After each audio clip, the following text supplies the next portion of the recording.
오늘의 헤드라인 뉴스입니다. 미국이 외국산 자동차 운반선에 대한 입항 수수료를 당초 예고보다 3배 인상하기로 했습니다.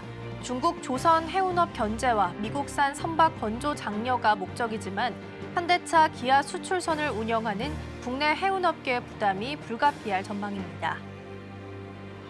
원달러 환율이 지난달 1,400원을 다시 돌파하며 고공행진을 이어가고 있습니다. IMF 외환 위기 당시보다 높은 수준으로 보환율이 장기화 조짐을 보이고 있습니다. 전문가들은 1,400원대 환율이 뉴노멀로 굳어질 가능성이 크다며 수출 부진과 외국인 자금 이탈에 대비해야 한다고 지적했습니다. 한미 관세 협상이 난항을 겪는 가운데 구윤철 경제부총리가 15일 워싱턴에서 베선트 미 재무장관과 회담을 갖습니다. 양측은 대미 투자 패키지와 한미 통화 스와프 등 재무 현안을 논의할 예정입니다. 국내 배터리 업계가 ESS 중심으로 재편되고 있습니다. LG 에너지솔루션은 ESS 매출 급증으로 선방했지만 삼성 SDI는 자동차 부문 부진으로 적자, SK온은 손실이 확대될 전망입니다. 시청자 여러분 안녕하세요. 여러분의 성공 투자를 응원합니다. 출발 증시와이드 2부 시작합니다. 진행의 이가은입니다.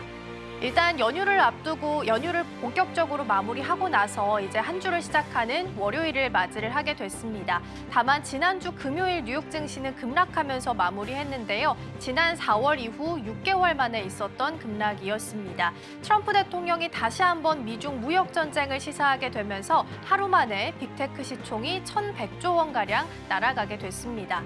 트럼프 1기 때를 돌아보게 된다면 사실 이 정도 하락세는 자주 있었던 일이긴 합니다. 그렇기 때문에 중요한 건 앞으로가 될 수 있겠죠. 앞으로 우리 증시가 이러한 내용들을 어떻게 소화하게 될지 오늘 개장한 이후에 꼼꼼하게 전략들 챙겨보도록 하겠습니다. 자, 그럼 이어서 오늘 저희가 준비한 코너 하나씩 소개해드리도록 하겠습니다. 오늘 첫 번째 코너로는 빅애플 스탁 준비되어 있습니다. 앞서서 말씀드린 것처럼 알려져 있는 암초이긴 하죠. 미중 무역 갈등에 대한 문제가 지난주 주말 사이에 다시 불거지게 됐습니다. 에이펙을 앞두고 이러한 상황 속에서 신경전을 벌이고 있는 것인지 아니면 본격적으로 2차 관세 전쟁에 들어간 것인지 함께 확인해 보도록 하겠고요. 두 번째 코너로는 와이드 리포트 준비되어 있습니다. 지난주 금요일장 외국인 투자자가 반도체 투톱에 이어서 네이버에도 관심을 가진 상황입니다. 일단 뚜렷하게 나온 내용들이 추가적으로는 없지만 두나무에 대한 기대감이 여전히 남아있는 상황인데요. 다양한 투자 포인트들 리포트 통해서 함께 살펴보도록 하겠습니다. 자, 그럼 출발 증시와이드 2부 본격적으로 시작해 보도록 하겠습니다.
네, 여전히 미국 시장 안에서는 해결해야 될 일들이 남아 있습니다. 가장 대표적인 게 셧다운이 될 수 있을 텐데요. 셧다운이 지금보다 보름 정도 더 이어질 거다라는 쪽에서 폴리마켓 베팅 또한 계속 늘어나고 있는 상황이긴 합니다.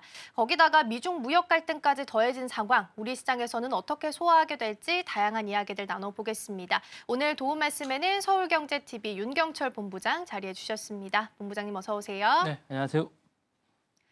네, 오늘도 5가지 경제 키워드 준비되어 있고요. 첫 번째 키워드부터 화면을 통해서 함께 만나보겠습니다.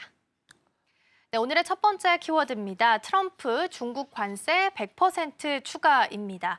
지난 주말 사이 아마 뉴스 많이 보셨겠지만 중국이 금요일장 오후쯤 한 5시쯤 됐을까요? 우리 시간으로 봤을 때 히토류 수출을 통제하겠다라는 속보가 전해지게 됐고요. 이후 주말 사이에 미국 쪽에서는 다음 달부터 중국의 관세를 100% 부과하겠다라고 이야기를 내놓은 상태입니다. 에이펙을 앞두고 신경전을 좀 벌이고 있는 것 같은데요. 어떤 내용인지 먼저 확인해 볼까요? 뭐 많이 알려져서 이제 알려졌겠지만 사실 이 트럼프 대통령의 100% 관세 폭탄이 이제 나오고 나서 서학개미들이 난리가 났습니다. 완전히 이렇게 폭락해가지고 뭐 암호화폐도 마찬가지고 그래서 장이 완전히 망가졌는데요. 사실 이번 사태는 어쨌든 중국이 히토류에 대한 수출 통제를 강화한 데 미국의 강력한 맞대응이라 할 수 있을 것 같습니다. 히토류가 어떤 제품이냐면 대부분 다 아시기 때문에 뭐 그렇게 설명 안 드리겠습니다. 반도체라든가 전기차 배터리의 핵심 소재입니다. 그래서 중국이 이를 사실상 자원 무기로 이제 활용하면서 미국을 압박한 것인데요. 조치 내용에 대해서 트럼프 대통령이 발끈했습니다. 그래서 다음 날 이 부분의 보복 조치로 11일부터, 그러니까 11월부터죠. 이제 11월 1일부터 중국산에 대해서 100% 추가 관세를 하겠다라고 이야기했습니다. 현재 중국 관세가 대략 뭐 30% 공식적으로 알려져 있지만 55% 정도까지 지금 되고 있습니다. 그래서 아마 이게 더해지면 중국산에 대해서 155%이기 때문에 사실상 수입 금지령에 가까운 초강수가 아닌가라는 생각이 듭니다. 그래서 트럼프 대통령 이와 함께 모든 소프트웨어에 대한 대중국 수출 통제도 시행하겠다라고 밝혔습니다. 이건 모든 소프트웨어를 왜 이렇게 하냐면 히토류뿐만 아니라 히토류의 종류와 비슷한 것까지 그리고 이거 히토류가 들어간 전자제품까지 이제 중국이 하겠다고 하니까 여기에 대한 아마 맞대응이 아닌가라는 생각이 들고 이렇게 되면서 치킨 게임의 양상을 보이고 있습니다. 문제는 이런 발표로 인해서 이달 말에 에이펙 미중 정상회담이 있는데 이게 과연 열릴까 경제에서 열릴까 하는 게 핵심입니다. 시진핑 주석과 국가주석과 정상회담에 대해서 이제 만날 이유가 없어 보인다라고 처음엔 이야기를 했어요. 그다음에 나중에 약간 말을 바꿨긴 했지만 회담 취소 가능성까지 시사하면서 이제 약간 극단으로 가는 게 아닌가라는 생각이 들고 요는 이제 회담을 앞두고 극한을 압박을 하는 협상술이라고도 이야기는 하고 있지만 어쨌든 벼랑끝 전술을 다시 한 번 더 전술을 하고 있다라고 생각하고 있습니다. 그래서 이 부분에 따라서 어쨌든 두 정상이 어쨌든 극한으로 치닫고 있는데 문제는 이런 거에 대해서 불확실성이 자꾸 증가된다는 거죠. 세계 경제가 두 축이 어쨌든 무역 전쟁의 재개는 글로벌 공급망이라든가 국제 교육 질서에 대해서 전반적으로 큰 불확실성을 주기 때문에 우리나라 증시라든가 경제에도 상당한 파급 효과가 있을 것 같고요. 특히 히토류 이 부분은 우리나라도 사실상 핵심 자원이라고 할 수 있습니다. 그래서 반대초라든가 배터리라든가 전기차의 필수 소재인데 미국을 안 주는데 사실상 이제 이 부분에 대해서 한국은 줄 수 있을까라는 부분도 고민을 요소수 사태가 나오지 않을까라는 걱정이 되고 있습니다. 그러니까 제2의 요소수 사태가 되지 않나라는 상당한 걱정이 되고 있는데 이 부분에서 정부가 주말에 발표가 없었어요. 그래서 약간 걱정스럽긴 한데 미중 갈등 격화가 어쨌든 한국 경제에 직접적인 타격과 리스크가 불가피할 것이라는 우려가 나오고 있으면서 제2의 요소수 사태를 걱정하고 있다라고 말씀드리고 싶습니다. 네, 그래도 다행히 아침 사이의 내용들 확인해 보면 트럼프 대통령과 시진핑 중국 국가 주석 사이에서 다시 한번 화해 무드가 좀 펼쳐지고 있는 것 같기는 합니다. 트럼프 대통령도 시진핑 국가 주석이 잠시 실수했을 뿐이다라고 이야기를 하기도 했고 불황을 원치 않는다라고 이야기를 한 상태이기 때문에 추가적으로 긍정적인 코멘트가 나오게 된다면 사실 우리장 개장하고 나서는 이 내용을 좀 긍정적으로 소화할 수 있을 것 같다라는 생각도 들고요. 이 내용 나오고 나서 비트코인과 이더리움, 리플은 돌연 급등세를 좀 시연을 하고 있는 상황이기 때문에 함께 참고해 보시면 좋겠습니다. 일단 관세 날짜는 11월 1일로 트럼프 대통령이 못을 좀 박은 상황입니다. 동시에 압박 수위를 좀 높이고 있는 것 같은데 어떤 전략으로 해석해 볼 수 있을까요? 이 날짜를 좀 보셔야 될 것 같아요. 그러니까 트럼프 대통령 11월 1일인데 히토류에 관한 제재는 11월 8일입니다. 그러니까 어쨌든 그때까지 10월 말에 두 정상이 만나서 뭔가 해결책을 내놓지 않을까라는 사람들이 많이 생각을 하고 있는데 앵커님이 지적해 주신 것처럼 이 부분에 대해서 이제 트럼프 대통령과 벤스 부통령이 최근 대중국 메시지에서 매우 흥미로운 내용을 내왔습니다. 그래서 어쨌든 강력한 11월 관세 시한이나 채찍을 휘두르면서 한편으로 시진핑 주석과의 우호 관계를 언급하면서 당근을 보여주고 있는 거죠. 그래서 이러한 모습은 어쨌든 이번에는 트럼프식의 어쨌든 거래 기술 책으로 나왔죠. 깔려 있는 게 아닌가라는 생각이 듭니다. 일단 벼랑끝 전술을 통해서 협상의 극대화를 이끌어냈습니다. 시안의 역할이 있죠. 그래서 11월 1일 못을 박았고 협상 지렛대를 어쨌든 에이펙으로 보고 있는 것 같습니다. 다만 출구 전략도 남겨놨습니다. 그래서 시진핑 주석을 통한 대화의 문을 열어두기를 한 건데 벤스 부통령과 트럼프 대통령 본인이 시진핑 주석과의 우호 관계를 계속 강조하고 있습니다. 그러니까 시진핑 주석을 건드리진 않죠. 중국을 때리긴 하지만 시진핑 주석에 대해서는 계속 우호적이고 좋은 관계를 계속 이야기하면서 에이펙 정상회담을 염두에 둔 발언을 계속하고 있습니다. 사실상 대화의 문을 완전히 닫지 않았다는 일종의 출구 전략이 아닐까라는 생각이 들고 타협의 여지도 상당히 많이 남겨놨습니다. 트럼프 대통령은 외교적으로 격렬히 비난하더라도 개인적으로는 참 좋다. 둘 사이의 관계에는 참 좋다라고 계속 이야기하면서 결국 최종 결정은 지도자 간의談판이 아닐까라는 생각이 들고 중국 내부 분열도 약간 노리는 것 같아요. 왜냐하면 중국의 어쨌든 고위 관리들 이런 사람들이 문제가 좀 많다라고 얘기하면서 주석이 결정을 해줘야 된다라고 하면서 내부 갈등을 하고 있다라는 생각이 들고 이렇게 함으로써 어쨌든 자신은 선의의 피해자다. 나는 원래 가만히 있었는데 중국이 나를 때려서 미국을 때려서 우리가 대응하고 있는 거라고 이야기하면서 선의의 이미지도 하면서 당신의 강한 어쨌든 트럼프 대통령의 어떤 리더십을 보여줌으로써 지지 결제도 같이 노리는 게 아닌가라는 생각이 들면서 이런 전략들이 다 숨어 있는 게 아닌가라는 생각이 듭니다. 네, 그래도 화해 모드가 좀 풍겨지고 있다라는 부분까지 확인을 좀 해봤습니다. 벤스 부통령도 연이어서 이틀 정도 트럼프 대통령과 좀 통화를 하면서 다양한 이야기를 나눴다라는 기사들도 좀 보도가 되고 있는 상황입니다. 이러한 내용 우리 시장에서 어떻게 소화하게 될지 잠시 후에 함께 체크해 보겠습니다. 자, 그러면 두 번째 키워드로 넘어가 보도록 하겠습니다. 네, 오늘의 두 번째 키워드입니다. 삼성 6,400억 원 소송입니다.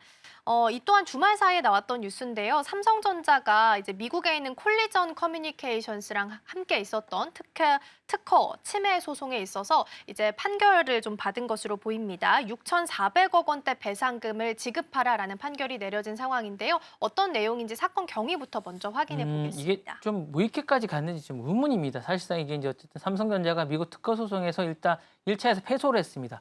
6천억 원이 넘는 큰 돈인데 소송의 주체와 이제 배경을 좀 살펴보면 콜리전 커뮤니케이션이라고 미국 뉴햄프셔에 이제 본사를 둔 통신기업 특허 전문 기업입니다. 이 회사는 5G, 4G, 와이파이 등 무선 통신에 대한 네트워크 효율성을 높이고 간섭을 줄이는 기술을 특허 4건을 보유하고 있는데 이 특허의 원천이 원래는 당상 규모 베이 시스템즈가 수행하고 있었는데 이걸 콜리전이 산 겁니다. 그래서 2024년 사서 승계를 받아서 어쨌든 2024년에 삼성전자를 소송을 제기했고요. 거기에 대해서 2년 뒤인 지금 이제 1차 판결이 나온 겁니다. 그래서 삼성전자 자사의 갤럭시 스마트폰과 노트북에 무선 기능에 탑재된 제품이 콜리전 커뮤니케이션의 특허 기술 4건을 무단으로 사용했다라고 이제 주장하고 있는 거고요.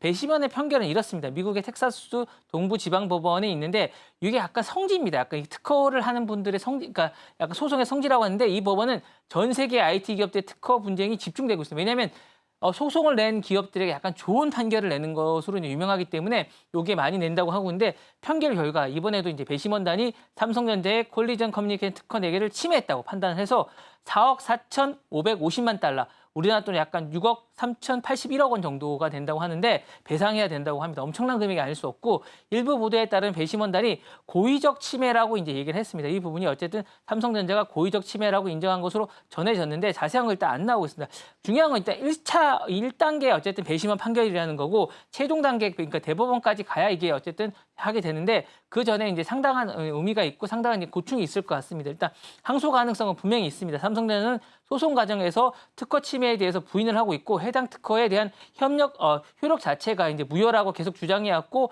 1심 판결에 불복해서 항소할 것으로 보이는데 이게 어쨌든 삼성전자의 주가에는 상당히 안 좋은 영향을 미치지 않을까라는 생각이 들고 1차에서 잘 방어를 했어야 되는데 이 부분이 한강이 좀 문제가 아닌가라는 생각이 듭니다. 그래서 향후에 좀 지켜봐야 되지 않을까라는 생각도 듭니다. 네, 좀 정리를 해보면 2023년에 삼성전자가 자사가 가지고 있는 특허 6건을 침해를 했다라면서 소송을 좀 제기를 한 상태고요. 그중에 특허 4건을 침해했다라고 판단이 된 상태다라고 정리할 수 있겠습니다. 지금 판단된 배심원들 의견을 보면 6,400억 원대 배상금을 지급해야 되는 상황이기 때문에 사실상 삼성전자 이윤단에서도 상당한 좀 피해가 갈 수밖에 없다라는 말씀 좀 주셨는데요. 그러면 향후에 삼성전자 주가나 아니면 스마트폰 사업에 있어서는 어떠한 영향을 줄 수 있을까요? 이게 이제 그 전에 약간 고의적 침해 판단을 좀 봐야 될 것 같아요. 징벌적 손해배상이 어떤 건지를 봐야 되는데 이게 어쨌든 약간 고의적으로 침해가 만약에 인정이 되면 향후에 대법원 판결에서 이게 더 늘어날 수도 있습니다. 판사가 자신이 이 부분을 더 늘릴 수도 있기 때문에 상당히 좀 약간 있어야 되겠고 만약에 특허전에 대한 변호사 비용까지 어쨌든 부담해야 되기 때문에 이 부분도 상당히 크다라고 하는데 무엇보다 제가 볼 때는 금액도 금액이지만 고의적 침해는 단순한 실수로 대한 특혜 침해가 아니기 때문에 특허 존재를 알면서도 무단으로 사용했다라는 증거가 됩니다. 그래서 이게 비윤리적인 행위로 간주되기 때문에 삼성전자의 브랜드에도 상당한 신뢰를 회복하기 힘들지 않을까라는 생각이 들어서 이건 어쨌든 그다음 연방법원 2차나 그다음에 대법원까지 가서도 잘 방어를 했으면 좋겠다는 생각이 듭니다. 어쨌든 이 부분이 주가에도 영향이 있을 수밖에 없죠. 판결 직후에 부정적인 심리로 나올 수도 있고 주말 내내 이 기사에 대한 댓글이나 이런 것들을 보면 개장 이후에 어떤 삼성전자 주가가 어떻게 될지 상당히 걱정스럽다라는 이야기가 많이 나오고 있고 징벌적 배상에 대한 위험 때문에 불확실성이 계속 커지고 있기 때문에 아마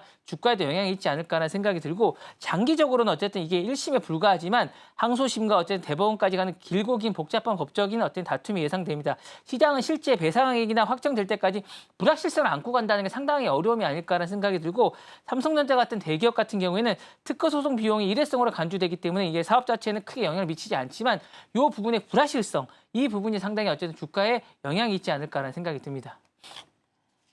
네, 안 그래도 지난주 금요일에 빅테크 위주로 해서 미국 증시에서 좀 빠진 상황이기 때문에 오늘 우리 증시에서 빅테크 관련주들, 특히나 반도체 투톱이 이 내용들을 어떻게 소화하게 될지 함께 확인해 보도록 하겠습니다. 자, 그럼 이어서 세 번째 주제로 넘어가 보겠습니다. 네, 오늘의 세 번째 주제입니다. 2나노 양산, 인텔의 역습입니다. 인텔이 세계에서 처음으로 2나노급 반도체 양산을 공식화한 상황입니다. 그러면서 글로벌 파운드리 경쟁을 다시 한번 좀 심화시키게 된 상황인데요. 어떠한 내용인지 뉴스 먼저 확인해 보겠습니다. TSMC라든가 삼성전자가 약간 2나노 이거에 대해서 어쨌든 약간 기습을 받았다고 할까요? 그러면서 이렇게 했는데 인텔이 미국의 애리조나에 위치한 최신 생산 팹, 이제 팹 52의 본격 가동을 알리면서 이걸 공장을 공개했습니다. 그날 공장을 공개하면서 2나노급 인텔이 1.8을 떠난 18A 공정의 반도체 양산을 공식 선언했습니다. 이 팹 52에서 생산하는 어쨌든 제 첫 제품은 4세대 어쨌든 프로세서인 펜서 레이커의 주된 제품이 아닐까라는 생각이 들고요. 이는 인텔이 기술 리더십으로 이제 자존심을 회복하고 특히 인공지능 시대에 PC의 성능 경쟁을 주도하겠다는 아마 의지가 아닌가라는 생각이 듭니다. 사실 2나노 경쟁은 이제 삼성전자랑 TSMC도 계속 경쟁을 하고 있는데 이게 양산 체제를 누가 먼저 하느냐라고 생각을 했는데 인텔이 선언을 한 겁니다. 그래서 이 부분에 어쨌든 경쟁 중인 것이고요.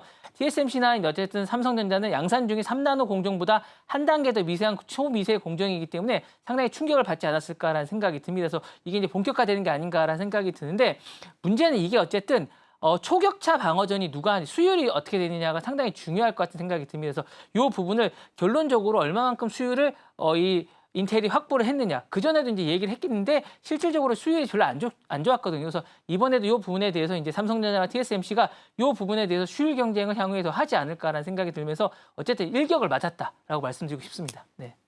네, 인텔이 이번에 발표한 18A 공정 같은 경우에는 구체적인 회로 선폭이 공개가 되진 않았지만 2나노급으로 좀 분석이 되고 있는 상태이고요. 삼성전자랑 TSMC는 사실 연내에 2나노 양산을 좀 준비를 하고 있었던 상황인데 인텔이 한 발 더 빠르게 치고 나갔다라는 부분으로 정리할 수 있겠습니다. 자, 그러면 2나노 양산을 한다고 해서 다 좋은 게 아니라 실제 수율을 맞추는 게 가장 중요하게 될 텐데요. 어느 정도로 예상이 좀 되고 있을까요? 인텔이 이제 세계 처음으로 2나노급을 했지만 기술 복귀 선언을 했지만 이게 제가 볼 때는 트럼프 정부의 돈을 받고 나서 뭔가를 빨리 내놔야 돼서 발표한 게 아닌가라는 생각이 들어요. 왜냐하면 많은 업계 전문가들이 이번 인텔의 과거 공정 전환에서 난항을 겪은 적이 많습니다. 그렇기 때문에 이 전례를 지적하면서 실제 제품 출하와 안정적인 대량 생산에 이루어져야 성공 판단을 내릴 수 있다라고 신중론을 많이들 내리고 있습니다. 그래서 파운드리 시장에서 어쨌든 수익성을 확보하려면 일반적으로 최소 70% 이상의 수율이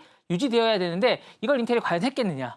이건 이제 나와봐야 안다라고 생각하고 있으면서 특히 이번에 이제 발표는 했는데 인텔이 구체적인 수율 수치를 공개하지 않았습니다. 그래서 이 부분이 상당히 의미가 좀 있을 것 같고요. 일반적으로 파운드리 기업 같은 경우에 첨단 공정의 어쨌든 수율 영업 비밀을 다루기 때문에 이건 예상된 부분이긴 하지만 어쨌든 제품이 나와봐야 된다. 그래서 비공식 보도에 따르면 이제 제가 좀 알아보니까 일부 비공식 해외 보도에 따르면 인텔의 18의 공정 수율이 아직 두 자릿수 초반 약 10% 수준이라고 하기 때문에 이게 크게 못 미치는 게 아닌가라는 우려도 있습니다. 그래서 이 부분이 어쨌든 인텔 측은 여기에 대해서 이 낮은 수치를 부인하고 있지만 명확한 수치를 제시하나서 이제 불확실성 시장이 남아 있다라고 할 수 있을 것 같고요. 그다음에 고객을 확보했느냐도 중요합니다. 왜냐하면 이걸 만들어서 자신들에게 만드는 PC에만 쓸 게 아니라 TSMC나 삼성전자처럼 고객이 있어야 되는데 이 고객을 정확하게 많이 확보하지 않았고 어느 고객이 이걸 하겠냐에 대해서 아직 모르기 때문에 이 부분이 아마 관건이 아닐까라는 생각이 들고요.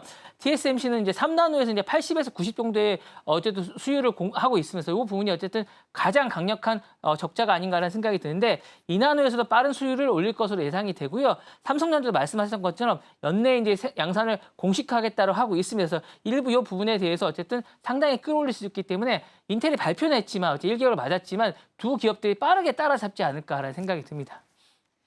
네, 일단은 반도체 보조금을 약속했던 공장에서 이나노랑 관련한 발표가 나온 상황으로 해석을 할 수 있을 것 같고요. TSMC랑 삼성전자 같은 경우에는 미국 내에서 이나노 양산 시점은 빠르면 2026년 말로 예상이 좀 되고 있습니다. 인텔이 경영난을 좀 겪고 있는 상황인데 이를 좀 상쇄시킬 수 있을지 함께 확인해 보셔도 좋겠습니다. 자, 그럼 다음 키워드 넘어가 보겠습니다. 네, 오늘의 네 번째 키워드입니다. 약값 세계 최저가 보장입니다.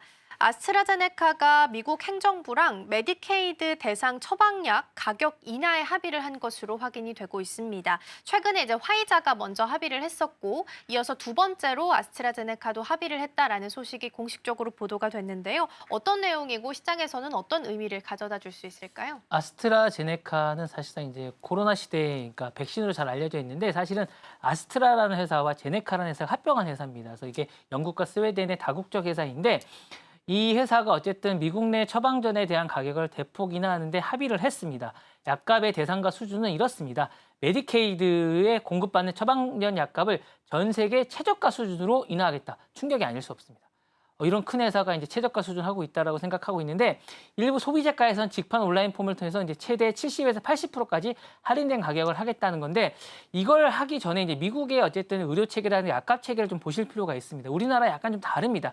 미국은 의료비가 상당히 비싸기 때문에 약값이 상당히 민감합니다. 그래서 약의 상당수를 아마존이라든가 뭐 이런 곳에서 팔고 있습니다. 그래서 소매점에서 팔고 있기 때문에 이런 것들이 상당히 예민하다고 할 수 있을 것 같고 약값이 인하는 상당히 어쨌든 지지도를 올리는데 상당한 의미가 있지 않을까라는 생각이 들 것 같고 실제로 이 합의는 트럼프 대통령이 발동한 최국의 약값 정책의 일환으로 미국의 환자들이 다른 선진국 수준보다 저렴한 약값을 누리도록 하고 있기 때문에 지지층이라든가 내년 중간선거에 상당한 의미가 있을 것 같은 생각도 있고 제약사의 대폭 대가도 있습니다. 아스트라제네카는 이 부분의 약값 인하에 대해서 미국 상무부로부터 어떤 혜택을 받았냐면 3년간 수입 의약품에 대한 관세를 유예받기로 했습니까? 관세를 거의 안 내고 약값을 강력하게 할 수 있다는 거죠. 그리고 이제 제약사의 미국 내 시설 압박도 이제 하고 있는데 500억 달러를 투자하겠다라고도 이야기를 했습니다. 그래서 이 부분이 상당히 서로 계획이 맞물리면서 윈윈이 되지 않을까라는 생각이 들고 트럼프는 또 여기에 앞서서 그러니까 대통령 여기에 앞서서 어떤 거냐면 트럼프 RX라는 회사를 차렸으면서 아스트라제네카는 트럼프 행정부가 내년 출범 목표로 하는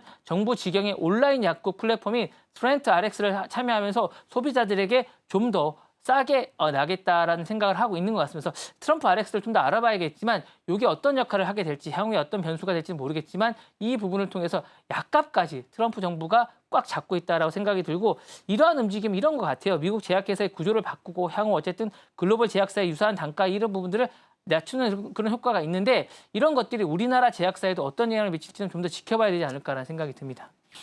네, 정리해보면 아스트라제네카는 5년간 500억 달러를 미국에 투자하기로 약속을 하고 그에 대한 대가로서 3년 동안 의약품 관세를 면제를 받게 됐다라는 부분은 정리할 수 있을 것 같고요. 화이자에 이어서 아스트라제네카도 일단 합의를 좀 한 것으로 보입니다. 그렇게 되면 다른 글로벌 제약사들한테도 압박이 좀 가해질 수 있는 뉴스로 판단이 되지 않을까 싶습니다. 자, 미국 우선주의라는 큰 틀에서는 어떻게 연결이 되고 또 선거에서는 어떠한 영향을 주게 될까요? 이게 상당히 리쇼링 정책도 쓰면서 약값도 낮추는데 우리나라는 지금 약값에 대한 어떤 이런 언급이 지금 없어요. 사실 뭐 투자를 하고 있다라고 미국의 이제 제약사나 바이오사들이 투자를 하고 있다라는 소식은 인수를 하거나 이렇게 들리고는 있지만 이 부분이 실질적으로 두 마리 잡기 토끼를 잡는 효과가 있을까라는 생각이 좀 드는데 어쨌든 미국의 우선주의와 연결고리가 좀 있습니다. 그러니까 두 마리 토끼 잡기를 하고 있는데 트럼프 행정부 약값 압박은 단순한 의료비를 넘어서 미국의 우선주의라든가 핵심 요소인 경제적 민족주의를 실현하는 게 아닌가라는 생각이 듭니다. 첫 번째로 약값이 일단 정상화됩니다. 미국 약값이 좀 비싸다는 느낌이 계속 들었는데 이 부분을 다국적 제약사들을 압박함으로써 낮추게 된 효과가 있고 관세 압박도 하고 있습니다. 약값 인하는 자신들에게 투자하지 않는 회사에 대해서는 관세 압박을 할 수 있게 되고 다른 기업에도 투자를 유도하는 이중 효과가 있을 것 같고요. 그다음에 또 하나의 큰 회사를 만들게 됐다는 게 의미가 있는 게 아닌가라는 생각이 바로 트럼프 RX라는 회사인데 정부 직영의 온라인 약국 플랫폼입니다. 이제 중간이라든가 보험사라든가 유통업자를 배제하고 복잡한 비효율적인 의료 시스템을 없애고 정부가 직접 개입해서 소비자의 편의를 높이는 개혁 의지를 과시하겠다는 건데 이 회사를 차리게 되는데 이 회사의 지배구조라든가 이런 것들이 정확하게 나오고 있지 않습니다. 그래서 트럼프 RX, 트럼프라는 이름을 쓰는 만큼 트럼프 대통령이 향후에 어떤 역할을 하게 될지도 상당한 의미가 있을 것 같은 생각이 드는데 즉 이제 트럼프 대통령이 이런 것 같아요. 약감이다라는 대중적이면서 인기 있는 공약을 이행하면서 동시에 미국 내 어쨌든 제조 기술이라든가 일자리 창출이라는 경제적 목표를 달성하는 일석이조의 어쨌든 효과가 있으면서 이런 것들이 내년도 중간 선거의 표심 공략의 핵심 카드가 되지 않을까라는 생각이 듭니다. 네, 화이자에 이어서 아스트라제네카 또한 공장을 짓고 약값을 내린다라는 조건으로 합의를 좀 한 것으로 보이고요. 다른 글로벌 제약사들은 어떻게 대응하게 될지도 함께 체크해 보시면 좋겠습니다. 자, 그럼 이어서 오늘의 마지막 키워드 만나보겠습니다. 네, 오늘의 마지막 키워드입니다. MIT 트럼프 제안 거절이고요. 트럼프 행정부가 MIT에 연방 지원금 혜택을 줄 테니까 지금 여기에 나와 있는 협약서에 서명을 해라라고 이야기를 했는데 MIT가 이를 좀 거부한 것으로 확인이 되고 있습니다. 과연 여기에 어떤 내용들이 포함이 되어 있었기에 MIT가 거부를 한 건지 뉴스 먼저 확인해 볼까요? 네, MIT가 이제 트럼프 행정부의 특정 고등교육 협정의 체결을 거부했습니다. 사실 이제 대학이 학문적 자율에 대한 부분에 어쨌든 의지를 보여주는 게 아닌가라는 생각이 드는데 지난주 어쨌든 그 이슈 중에 가장 큰 사건이 또 뭔지 아세요? 어떤 부분일까요? 트럼프 대통령이 네. 평화상을 못 받았습니다. 노벨 평화상이요? 사실상 증권가에서는 이런 얘기도 있습니다. 막 이런 얘기를 하면서 어쨌든 트럼프 대통령이 노벨 평화상을 못 받아서 거기에 대해서 몽리를 부리는 게 아닌가라는 얘기도 있었는데 이 대학도 마찬가지입니다. 학원기 부분에 대해서 계속 압박을 가하고 있는데 MIT가 이 부분에 대해서 어쨌든 제안을 거부했습니다. 왜냐하면 이 부분이 너무 무모한 요구를 하고 있기 때문에 아닌가라는 생각이 드는데요. 국제학생 등록을 일단 제한하라는 게 첫 번째 이유고요. 그다음에 등록금을 보조금을 주는 대신 5년간 동결하라고 이야기하고 있습니다. MIT 별로 비싸지도 않은데 어쨌든 이렇게 하고 있고요. 성별 정의 기준을 하고 있습니다. 협약에 대해서는 성별 정의를 하면서 이게 트랜스젠더는 이제 입학할 수 없다라는 걸 아마 명시한 게 아닌가라는 생각이 들고 보수적 사상의 폄하를 금지하라는 겁니까? 그러니까 이 사상에 대한 어떤 자유를 주는 게 아니라 대학 내에서 보수적 사상이나 관점이 비판받으면 폄하되지 않도록 보호하는 정책을 추진하라. 이건 보수적 사상을 보호하라는 얘기이기 때문에 상당히 그러니까 어긋나지 않나라는 생각이 들어서 하는 것 같고요. MIT의 거부 의미는 상당한 의미가 있을 것 같은 생각이 듭니다. 어쨌든 학문적 수요 자유의 어쨌든 수호 의지가 좀 있을 것 같고요. 자율성 침해에 대해서 자신들은 반발하겠다는 생각이 있을 것 같고 국주와 역행되고 있는 트럼프 행정부의 교육 정책에 대해서 반하는 행동이 아닌가라는 생각이 들고 정치적 의제를 단호하게 이제 거부한 게 아닌가라는 생각이 듭니다. 그래서 이번에 어쨌든 거부는 다른 대학의 연이은 거부로 이어질 수 있고 트럼프 행정부와 고등기관의 어쨌든 이념적 갈등을 심화시키는 계기가 되지 않을까라는 생각이 듭니다. 여러 면에서 저는 상당히 좀 의미가 있을 것 같고 상당히 좀 용기 있는 어쨌든 행동이 아닌가라는 생각이 듭니다. 네, 서한을 받은 대학교를 살펴보면 다트머스대나 펜실베니아대, MIT 브라운드댄 등 여러 대학교들이 좀 있는 상황이고 그중에 MIT가 협약을 거부한 첫 대학교로 좀 보시면 될 것 같습니다. 백악관은 대학들로부터 오는 20일까지 답변을 받기를 기다린다라고 이야기를 한 상태이고요. 자, 그렇다면 트럼프 행정부가 이런 논란을 무릅쓰고도 협약을 추진하려고 하는 이유는 어디서 찾아볼 수 있을까요? 일단 그러니까 단기적으로 보면 어쨌든 대학의 문화전쟁의 주도권을 확보하면서 충성서약을 해서 정치적 통제와 이제 결집을 강화하기 위한 게 아닌가라는 생각이 듭니다. 미국 명문대학은 전통적으로 어쨌든 대학이라는 게 진보적인 성향이 강합니다. 그래서 트럼프 행정부는 이들을 정치적 올바름이라는 것, political correctness라는 단어를 써가면서 어쨌든 온상이라고 얘기를 하고 있고 반보수주의 근거지라고 쓰고 있습니다. 그래서 이렇게 간주하면서 보수적 관점을 복원하고 이념적 통제를 하겠다라는 생각이 좀 있는 것 같아요. 그래서 이 부분을 어떤 정치적 전장으로 쓰면서 이 부분을 바로잡겠다라는 의지가 강하게 있는 것 같고요. 그다음에 이제 미국 우선주의할 때는 경제적 포퓰리즘을 실현하겠다라는 생각이 좀 있는 것 같아요. 협약의 주요 내용들을 보면 트럼프 핵심 지지층들이 어쨌든 요구하는 내용들이 상당수가 많습니다. 그래서 등록금 동결이라든가 국제학생의 제한 이런 것들은 어쨌든 지지층을 결집시키는 효과가 있지 않을까라는 생각이 들고 그다음에 이제 정부 자금이 그동안 마구 퍼졌다는 생각이 좀 강한 것 같아서 이걸 갖대로 해서 통제하는 지렛대로 활용하겠다는 생각이 좀 있는 것 같아서 트럼프 행정부는 연방기금이라는 이런 거를 강력한 지렛대로 이용해서 이제 어쨌든 대학생 때부터 보수화를 시키겠다는 생각이 좀 있는 것 같습니다. 그래서 이런 게 있기 때문에 사실상 정부의 정치적 요구를 받아들여라고 이제 생각하고 있는 것 같고 이런 것들이 상당히 영향력이 있지 않을까라는 생각이 들고 MIT의 거부 결정이 미국 사회에 상당한 영향을 미치고 있습니다. 그래서 이 부분이 상당히 흔들리고 있고 향후에도 많은 변화가 있을 것 같은 생각이 들고 하버드가 좀 외롭게 싸우고 있었는데 아마 좀 힘을 얻지 않을까라는 생각이 듭니다.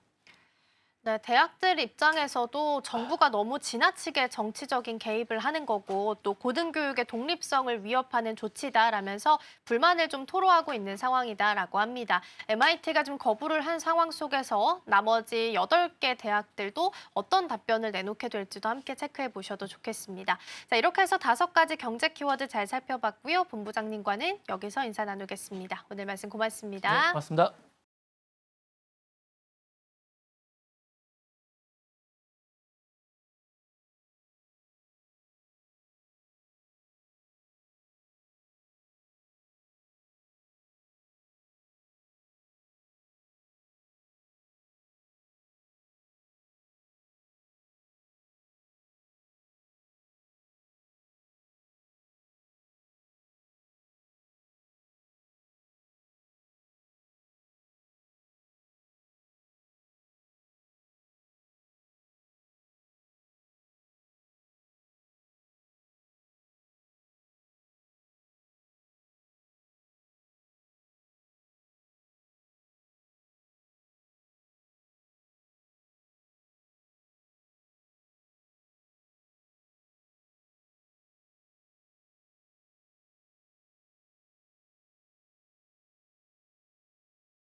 증권가들이 바라보는 종목에 대한 시선들 함께 살펴보겠습니다. 와이드 리포트 시간입니다. 먼저 첫 번째 리포트부터 살펴보시면요. 하나오션에 대한 SK증권의 시선을 담아봤습니다. 일단 제목은 견조한 상선, 그리고 기대되는 특수선인데요. 일단 SK증권의 결론부터 먼저 살펴보겠습니다. 투자 의견은 매수를 유지했고요. 목표가는 14만 4천 원으로 상향 조정했습니다. 먼저 SK증권이 추정한 하나오션의 3분기 실적부터 살펴보겠습니다. 일단 SK증권은 하나오션의 3분기 연결 매출액을 3조 1,739억 원으로 잡았습니다. 그리고 영업이익은 3,306억 원으로 잡았는데요. 이건 이제 전년 대비해서 지금 매출은 작년 같은 기간보다 17.4% 늘어난 수치고요. 그리고 영업이익 같은 경우에는 무려 12배 이상 1,192%나 증가한 수치로 확인을 해볼 수가 있겠습니다. 다만 직전 분기와 비교를 했을 때는 다소 조정된 흐름을 보였는데요. 매출은 3.7% 줄고 또 영업이익은 11.1% 감소할 것으로 전망이 됐습니다. 그 이유는 뚜렷합니다. 이 여름철 하계 휴가로 인해서요. 지금 영업 조업 일수가 약 7일 정도 줄었고요. 그리고 임단협 경력금 약 300억 원. 여기에다가 FPSO 해양 플랜트 사고 관련 일회성 비용이 반영이 됐기 때문입니다. 이런 요인들로 인해서 하나오션의 3분기 실적은 시장 기대치인 3,575억 원을 약간 밑돌 것으로 보여지고 있습니다. 다만 증권가에서는 이 부분을 일시적인 현상으로 보고 있습니다. 이런 특별한 비용들을 빼고 본다면 본업의 수익성은 오히려 꾸준히 개선되고 있다라는 평가인데요.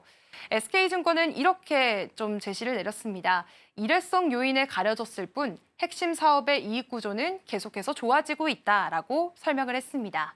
그렇다면 이 실적을 이끌고 가고 있는 2가지 부문을 살펴보겠습니다. 먼저 첫 번째는 상선 부문인데요. 하나오션의 상선 부문은 이번에도 실적의 중심축이 됐습니다. 다음 장 넘겨서 살펴보도록 하겠습니다. 일단 올해 들어서 하나오션은 총 61억 3천만 달러 규모의 수주를 달성했습니다. 세부적으로 살펴본다면 LNG 운반선이 5척 정도로 규모가 이제 수주가 됐고요. 컨테이너선도 13척, 탱커선 마찬가지로 13척 수주를 했습니다.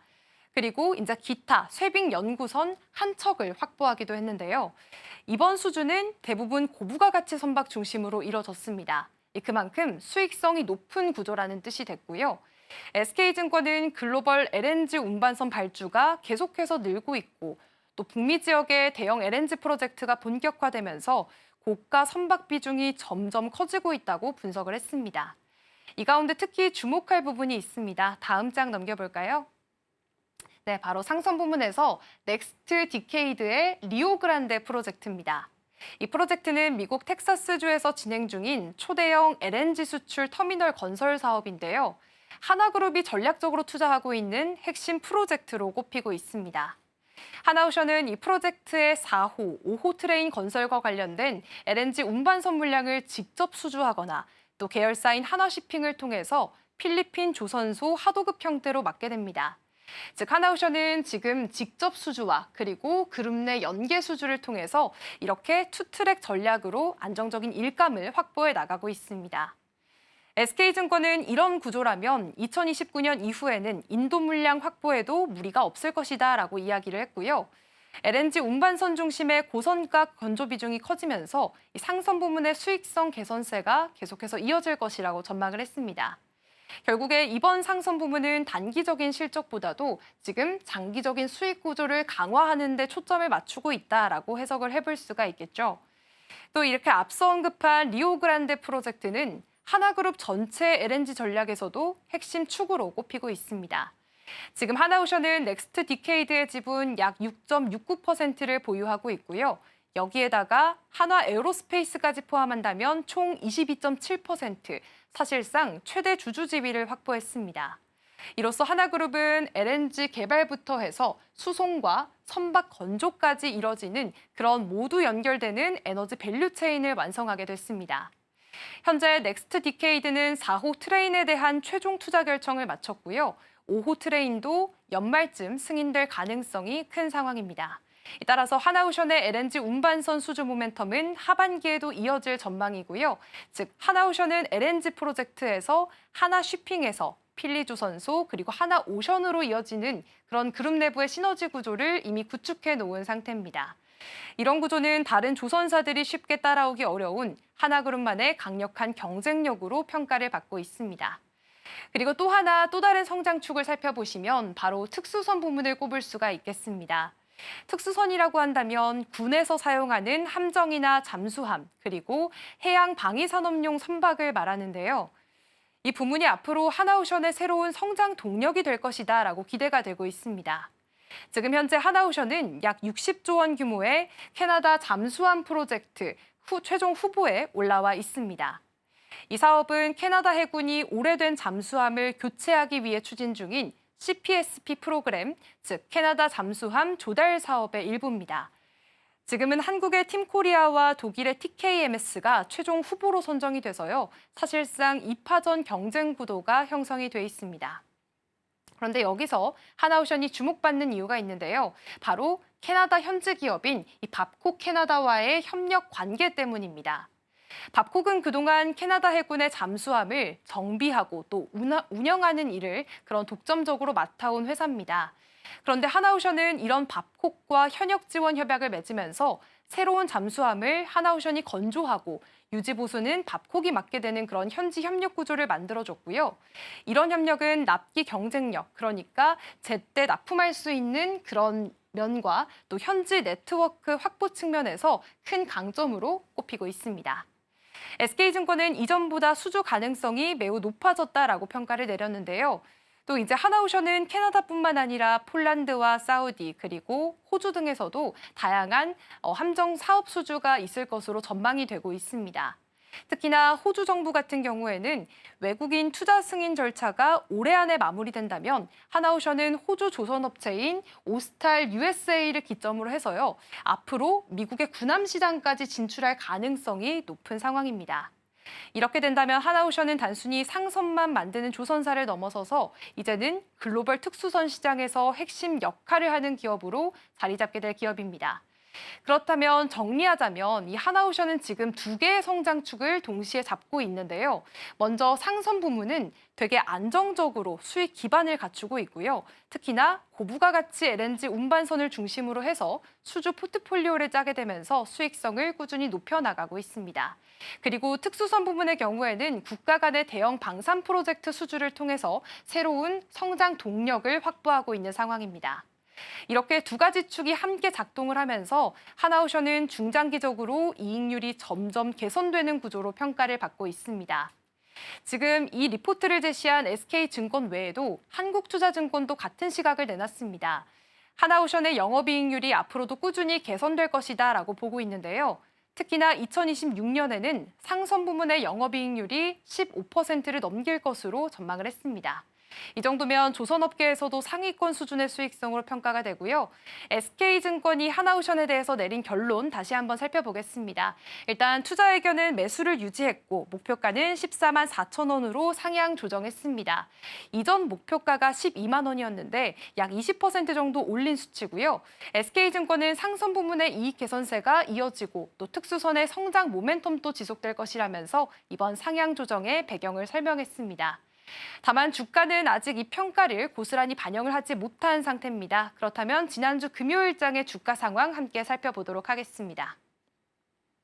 네, 지난주 금요일 하나오션의 주가를 살펴보시면요. 10만 9,300원에서 거래를 마감했습니다. 1.97% 하락을 한 수준이었는데요. 그래도 앞서 봤던 목표 주가 14만 4천 원과 비교를 한다면 여전히 30% 이상 상승 여력이 남아있는 상황입니다. 결국에 하나오션의 3분기 실적은 시장 기대치에는 살짝 못 미칠 것으로 보이고 있지만 증권가에서는 일회성 비용과 또 계절적인 변수들이 해소가 된다면 주가가 실적 흐름을 따라갈 가능성이 높다라고 결론을 내렸습니다. 네, 그렇다면 다음 리포트로 넘어가 보겠습니다. 이번에는 네이버에 대한 대신증권의 시선을 함께 살펴볼 텐데요. 리포트의 제목을 살펴보면 본업 둔화 국면, 중장기 성장 옵션 부각입니다. 최근 네이버가 두나무와의 결합을 추진하면서 IT와 핀테크 업계는 물론이고 증권가의 관심도 집중이 되고 있습니다.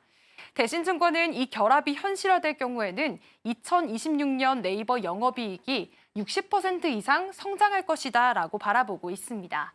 그래서 지금 투자 의견은 매수를 유지했고요. 목표가는 33만 원을 제시했습니다. 그렇다면 네이버의 3분기 실적 전망과 두나무와의 결합이 왜 시장에서 게임 체인저로 불리고 있는지 차근차근 짚어보도록 하겠습니다. 일단 먼저 대신증권에서 제시한 네이버의 3분기 실적부터 보겠습니다. 지금 네이버의 3분기 매출은 3조 602억 원으로 추정이 되고 있습니다. 이게 전년 같은 기간보다 지금 12.7% 늘어난 결과고요. 그리고 이제 직전 분기와 비교를 하더라도 5% 정도 증가한 수준입니다. 또 영업이익을 살펴보시면 5,547억 원으로 전년 동기 대비해서 5.6% 늘어난 수치입니다. 전분기보다도 6.4% 정도 개선이 될 것으로 전망이 됐습니다. 즉 매출은 시장 기대치에는 부합하지만 영업이익은 다소 아쉬운 수준이다라는 평가를 내렸는데요. 그 이유는 뚜렷합니다. 사업 확장을 위해서 인력 채용과 마케팅비가 늘었고요. AI 경쟁력 강화를 위한 GPU 투자 확대가 이어졌기 때문입니다. 네이버는 요즘 커머스와 콘텐츠 그리고 AI 분야까지 공격적으로 투자를 늘리고 있습니다. 그만큼 단기적으로 봤을 때는 비용 부담이 일시적으로 있는 상황이지만 그래도 중장기적으로 봤을 때는 긍정적인 흐름이다라고 평가를 내려볼 수가 있겠습니다. 그렇다면 부문별로 하나씩 살펴보겠습니다. 먼저 서치 플랫폼, 그러니까 이 광고와 검색 부문 매출은요, 1조 371억 원으로 예상이 되고 있습니다. 전년 대비해서 3.9% 증가에 그칠 전망인데요. 이건 지난해 3분기부터 도입된 홈피드 광고, 그리고 스트리밍 플랫폼 치지직 출시 효과로 기저가 높아졌기 때문입니다. 즉 광고 성장률이 자연스럽게 둔화가 됐고요. 반면에 커머스 부문을 살펴보겠습니다. 커머스 부문은 9,477억 원으로 굉장히 강한 성장세를 보이고 있습니다. 지금 전년보다 30.6% 늘어난 수치인데요. 이 성장의 배경에는 쇼핑 앱 출시와 광고의 단가 상승, 수수료 인상 등 여러 가지 요인들이 복합적으로 작용을 했습니다. 즉 쇼핑과 광고 전반에서 단가가 오르고요. 거래가 늘어난 효과가 반영이 됐습니다. 다만 대신증권에서는 이 같은 성장세가 2026년부터는 점차 둔화될 수 있다고 분석을 했습니다. 콘텐츠 부문도 살펴보겠습니다. 콘텐츠 부문 매출은 4,857억 원 매출을 기록할 것으로 예상을 하고 있고요. 전년 대비 5% 증가가 예상이 되고 있습니다. 특히나 일본 웹툰 시장이 지금 성수기이기 때문에 이 성수기 효과가 실적에 반영이 됐습니다. 마지막으로 핀테크와 엔터프라이즈 부문 같은 경우에는 별다른 변동 없이 안정적인 흐름을 유지할 것으로 나타났습니다. 그런데 대신증권에서는 이번 리포트에서 이런 비용 증가를 단기적인 리스크가 아니라 성장 투자로 해석을 하고 있습니다. 그 내용을 살펴보시면요. 네이버는 지난 6월에 쇼핑 수수료를 인상하면서 하반기 영업이익이 6천억 원대까지 가능할 것이다라고 내다봤지만 사실 인력 확충과 마케팅 비용이 늘면서 결국에는 5천억 원대 수준으로 조정을 했습니다. 그런데 대신증권은 지금 커머스 사업 확장 단계에서는 사용자 확보를 위해서 비용 확대가 불가피한 과정이다라고 언급을 했고요. 중장기적으로 봤을 때는 그래도 긍정적인 투자다라고 평가를 했습니다. 즉 지금은 숫자보다는 체질을 바꾸는 방향성이 더 중요한 시기라는 분석입니다. 이제 이번 리포트의 핵심 포인트로 가보겠습니다. 바로 네이버 파이낸셜과 두나무의 결합인데요. 일단 이 대신증권 같은 경우에는 이 거래가 현실화될 경우에는 네이버의 매출은 20% 이상 그리고 영업이익 같은 경우에는 60% 이상 성장할 수 있다라고 분석을 내렸습니다. 지금 그야말로 히든카드라는 표현이 딱 어울리는데요. 두나무는 국내 1위, 글로벌 4위 가상자산 거래소 업비트를 운영하는 회사고요. 네이버 파이낸셜은 연간 80조 원 규모의 결제액을 처리하는 네이버 페이를 맡고 있습니다.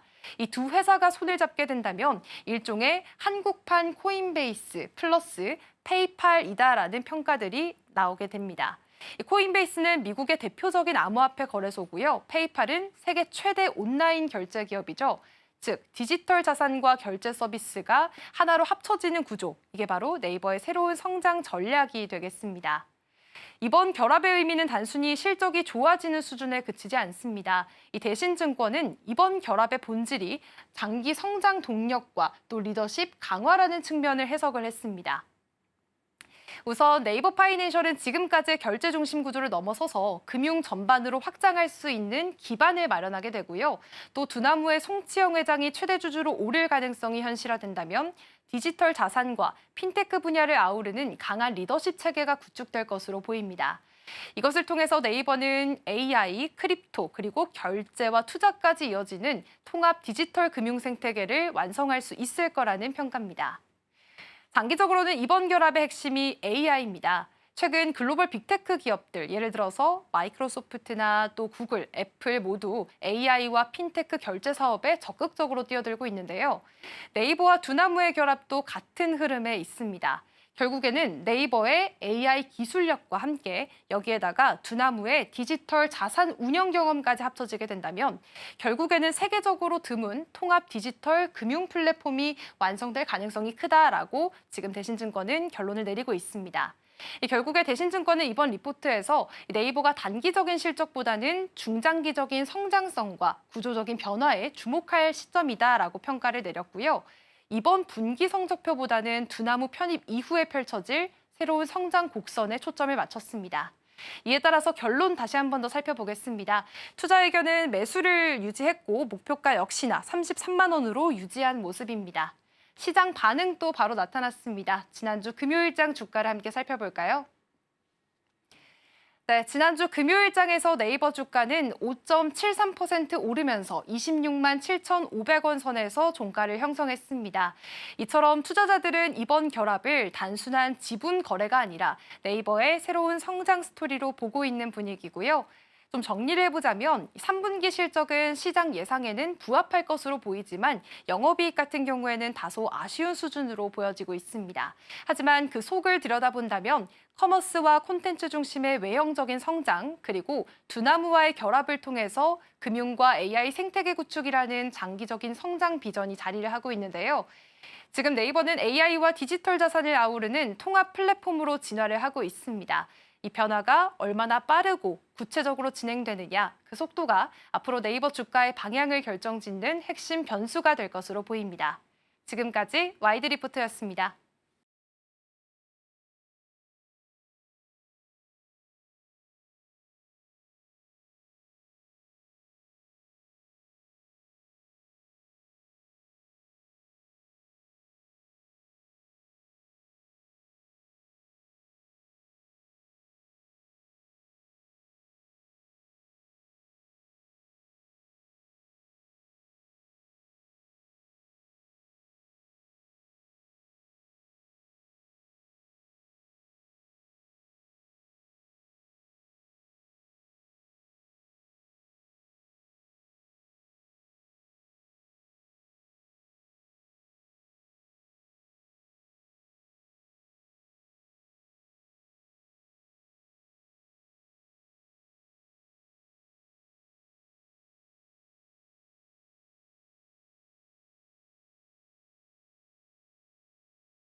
전일장쇼 오늘장 분위기 짚어보겠습니다. 개장까지 10분 남은 시점 스타포인트 시작하겠습니다. SCB 황민혁 전문가와 함께합니다. 어서 오세요. 네, 안녕하십니까. 네, 일단 지난주 금요일 뉴욕 증시부터 좀 체크를 해봐야겠죠. 미중 전쟁이 다시 격화가 됐습니다. 뉴욕 증시 3대 지수 모두 하락을 하면서 마감했고요. 필라델피아 반도체 지수 역시도 6% 낙폭을 그리게 됐습니다. 중국의 히토류 수출 통제 이야기가 나오면서 트럼프 대통령이 맞불을 내놨기 때문입니다. 100% 추가 관세를 하겠다라고 이야기하면서 전반적으로 좀 증시가 얼어붙었다라고도 볼 수 있겠습니다. 그렇다면 우리 증시 오늘 출발 상황이 어떻게 출발하게 될지가 굉장히 중요할 것으로 보이는데요. 일단 지난주 금요일 굉장히 좋은 증시였습니다. 코스피 지수가 3,600선을 돌파하면서 최고의 랠리가 펼쳐지게 됐는데 오늘 다시 좀 낙폭을 그리게 될지 지켜보도록 하겠습니다. 일단 지금 시장 예상 체결 지수가 양시장 하락으로 출발할 것으로 보입니다. 코스피가 2% 하락이고요. 코스닥에서도 1.9% 하락으로 예측이 되고 있는 상황입니다. 전문가님과 함께 시장 분위기 전망해 보도록 하겠습니다. 전문가님, 시장이 아무래도 월요일 증시 좀 블랙 먼데이가 될 수도 있다라는 증권가의 분석들도 있었기도 했는데요. 지금 양시장 하락 출발 예상하고 있는 상황입니다. 사실 금요일 시장에서도 이 선물 시장이 좀 하락을 했었잖아요. 지금 시장 분위기 어떻게 좀 해석을 해보면 좋을까요? 네. 지난 미국 증시가 워낙에 좀 크게 하락이 나왔기 때문에 네. 아무래도 월요일장이 좀 무거울 수밖에 없어요. 하락으로 출발하는 건 피할 수 없다라고 생각하셔야 되는데 미국 시장에서는 이제 뭐 S&P 지수가 3% 가까이 밀렸고요. 기술주의 급락이 또 나왔습니다. 거기다가 또 시간 외에서 또 하락이 또 추가적으로 나왔었는데 어쨌든 지금 국내 증시는 주말을 지나고 이 상황을 좀 지켜보고 있는 상황이고요. 오늘 증시 같은 경우에는 코스피 지수가 현재 2.3% 그리고 코스닥은 1.9% 정도 하락 출발이 예상이 되고 있는데 중요한 건 이 내용이 지금 바로 발생한 게 아니라 주말을 통해서 지금 어느 정도는 좀 생각할 시간이 있었단 말이죠. 그래서 미국 증시는 분명히 큰 하락이 있었고 그다음에 선물 지수도 떨어졌지만 지금 같은 경우에는 선물 지수도 역시 반등이 나오고 있고 그다음에 코인 시장 같은 경우에도 우리가 좀 그 시장 역시도 약간 위험자산 쪽에서의 움직이는 시장이기 때문에 미국에서 트럼프 대통령의 관세 100% 부과 이 발언과 함께 급락이 나왔다가 비트코인 같은 경우에도 지금 또 올라오고 있더라고요. 그래서 국내 증시는 어쨌든 생각할 시간이 어느 정도 있었고 지금 현재 시장이 상승장이기 때문에 주가가 초반에 밀려서 출발하는 건 당연하지만 이제 미국 증시를 대변해 줄 수 있는 해외 선물 지수가 지금 현재 반등이 나오고 있다는 건 국내 증시가 생각보다는 큰 폭의 그 급락 이런 건 좀 피할 수 있다고 생각을 합니다. 그래서 하락으로 출발을 하겠지만 어느 정도의 미국 증시가 오늘 또 올라갈 수 있다는 기대감들이 생긴다면 초반에 밀렸다가 또 이 저가 매수가 들어오면서 반등도 충분히 가능하다는 거죠. 그런데 이 반등이라는 게 플러스 이 상승 전환까지는 좀 어렵고요. 아무래도 낙폭을 많이 줄여주는 선에서는 반등이 좀 가능하지 않을까 이렇게 예상을 하고 있습니다. 지금은 일단 뭐 미국하고 중국의 이 충돌이 지금 전 세계가 계속 주목을 할 수밖에 없는 그런 상황이고 미국도 강경하게 대응하고 있고 또 중국이 또 강경하게 대응하고 있고 원래는 미국이 먼저 이제 한번 공격을 하면 중국에서는 이제 맞받아쳤던 그런 상황이었는데 이번엔 선제적으로 중국이 먼저 공격을 했단 말이죠. 그리고 또 미국에서도 역시 추가적으로 이제 100% 관세를 부과하겠다라고 얘기를 했지만 중국에서는 뭐 반응이 없었던 게 아니에요. 너희가 그렇게 한다면 우리는 싸움을 원하고 있진 않지만 그렇다면 이제 우리도 이 싸움을 두려워하지 않는다. 이런 식의 이제 대변인의 발언이 또 있었거든요. 그래서 아무래도 미국하고 중국이 현재 이 충돌은 지금 시장의 변동성을 충분히 잡아낼 수 있고 이 부분에 있어서는 너무 공격적인 투자는 당연히 좀 이제 자제하실 필요가 있습니다.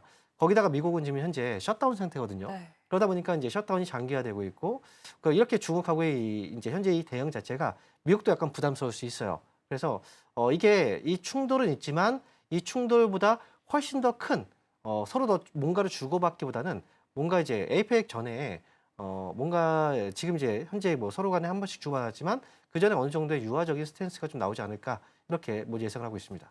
네. 아무래도 미중 간의 갈등이 좀 격화가 되면서 시장의 낙폭은 좀 불가피하다라고도 말씀해 주셨습니다. 하지만 걱정하지 않아도 되는 부분, 조금이라도 걱정해 주지 않아도 되는 부분을 살펴보자면 지금 선물 시장에서 이 S&P 500과 나스닥 시장에서는 상승세 지금 포지션에 찍혀 있다라는 점 말씀해 주셨으니까 함께 참고를 해보시면 좋겠습니다. 아무래도 미국과 중국 간의 이런 경쟁이 어떻게 좀 해결이 될지를 좀 지켜봐야 되겠는데 아무래도 에이펙 이슈가 가장 중요하게 되겠죠. 우리나라에서 10월 말에 열리게 되잖아요. 그렇다면 이 안에서의 이슈들을 어떻게 10월 말까지 계속해서 좀 지지부진한 장세가 이어질 수 있는 건지 좀 이 부분도 우려가 되는 상황이거든요. 이 부분 어떻게 보고 계세요? 원래 에이펙 정상회담에서 트럼프 대통령과 지금 중국의 시진핑 서로 이제 만남이 예정이 되어 있었거든요.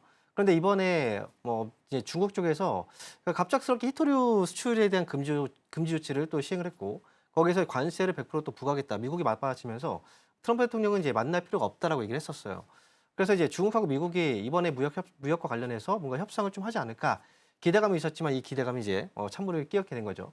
아무래도 이렇게 계속 이제 이 상황이 뭔가 개선되지 않고 유지가 된다면 10월 달 같은 경우에는 변동성 장세가 충분히 나올 수도 있다. 예를 들어서 이제 7월 달과 8월 달에 시장이 옆으로 횡보하면서 움직였던 적이 있었죠. 그런 것과 달리 조금 더 아래쪽으로 빠지면서 이 조정이 나올 수도 있는데 하지만 이제 미국도 이제 트럼프 대통령의 입장에서 본다면 지금 셧다운 상태가 오랫동안 장기화되고 있단 말이죠. 이게 해결이 안 된 상태에서 중국하고의 이런 충돌 자체는 굉장히 부담스러울 수밖에 없어요. 그리고 지금 이제 중요한 지표들 있죠. 뭐 고용 지표라든지 이런 것들도 원래 발표가 돼야 되는데 발표가 되지 않았죠. 왜냐하면 이제 셧다운 상태이기 때문에. 네. 그래서 지금 일각에서는 지금 고용이 굉장히 안 좋을 거다라고 예측을 많이 하고 있거든요. 그러니까 민간 쪽에서 나오는 이제 고용 지표들은 분명히 좀 안 좋은 신호를 보냈었고요. 그래서 지금 이런 상황들이 좀 장기화되는 건 부담스러울 거고, 그리고 서로 간에 에이펙까지 왔는데 만나지 않을 이유는 사실은 없거든요. 그래서 두 나라가 서로 주고받긴 했지만 그 전에는 아무래도 유화적인 스탠스가 좀 나오지 않을까 이렇게 생각을 하고 있기 때문에 그래서 우리가 생각하는 것보다 이제 극단적인 어떤 그런 시장의 분위기보다는 조금 더 완화되는 모습이 분명히 좀 나와줄 것 같아요. 그래서 지금은 약간 단기 변동성이 나올 수 있지만 그럼에도 불구하고 다시 또 상승량은 유지가 되지 않을까 저는 이렇게 보고 있습니다. 그렇다면 좀 본격적인 종목별로 전략들을 세우기 전에 사실 지금 코스피 지수가 계속해서 올라갔던 장세였잖아요. 언제 내가 좀 매수할 수 있는 타이밍이 올지 좀 기다려지는 상황이었는데 오히려 좀 투자자 입장에서는 오히려 기회가 될 수 있다라고도 생각해봐도 괜찮을까요?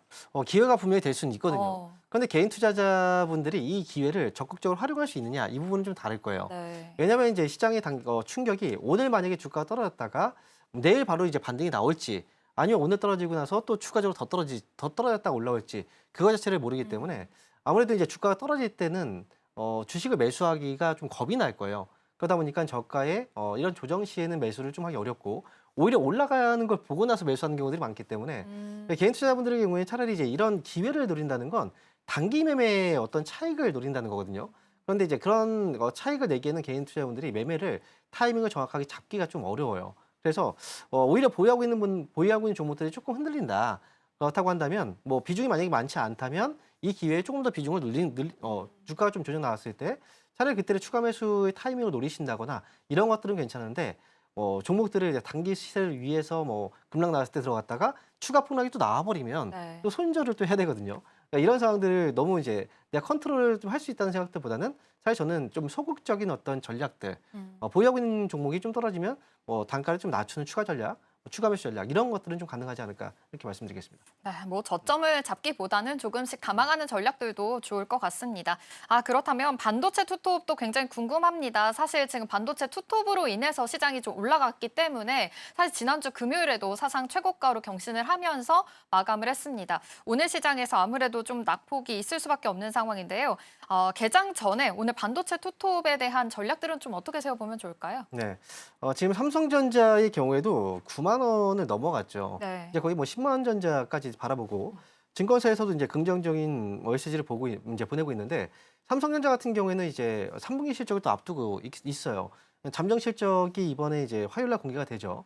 시장에서는 좋아질 거라고 예상을 하고 있고 당연히 하이닉스도 좋아질 거라고 예상을 하고 있거든요. 그래서 오늘 같은 경우에 삼성전자의 경우도 3%의 조정이고 하이닉스의 경우에도 지금 현재 조정폭을 보니까 하이닉스는 좀 6% 정도까지 변동성이 좀 보이더라고요. 네. 그런데 이 두 종목 같은 경우에는 여전히 저는 이제 상승이 그냥 여기에서 끝날 것 같아 보이진 않아요. 그러니까 오늘 한 번의 조정으로 끝날지 아니면 두 번 정도 또는 세 번 정도의 조정이 나올지 모르겠지만 이 종목들 같은 경우에는 조정이 좀 나왔을 때는 저는 오히려 좀 공격적으로 매수하는 것도 좀 나쁘지 않다. 저는 이렇게 말씀드리도록 하겠습니다.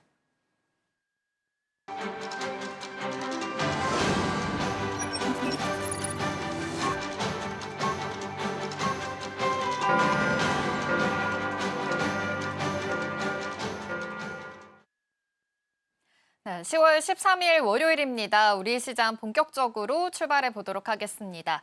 일단 지난주 금요일 뉴욕 증시가 좀 낙폭을 크게 보이게 됐죠. 4월 이후에 최대 낙폭의 흐름이다라는 점 체크해 볼 수가 있겠는데요. 필라델피아 반도체 지수 역시도 6% 급락을 보이면서 전반적으로 기술주들이 좀 낙폭을 보였다라는 점까지 체크해 보시면 좋겠습니다. 아무래도 중국에 지금 히토류 수출을 제한하겠다라고 이야기하면서 트럼프 대통령이 100% 추가 관세를 내놓겠다라는 맞불 전략이 있는 것으로 보입니다. 미중 경쟁이 다시금 좀 불거지고 있으니까요. 이 점에 대해서 좀 주의를 해볼 필요가 있어 보입니다. 그렇다면 우리 시장 어떻게 출발했는지 살펴보겠습니다.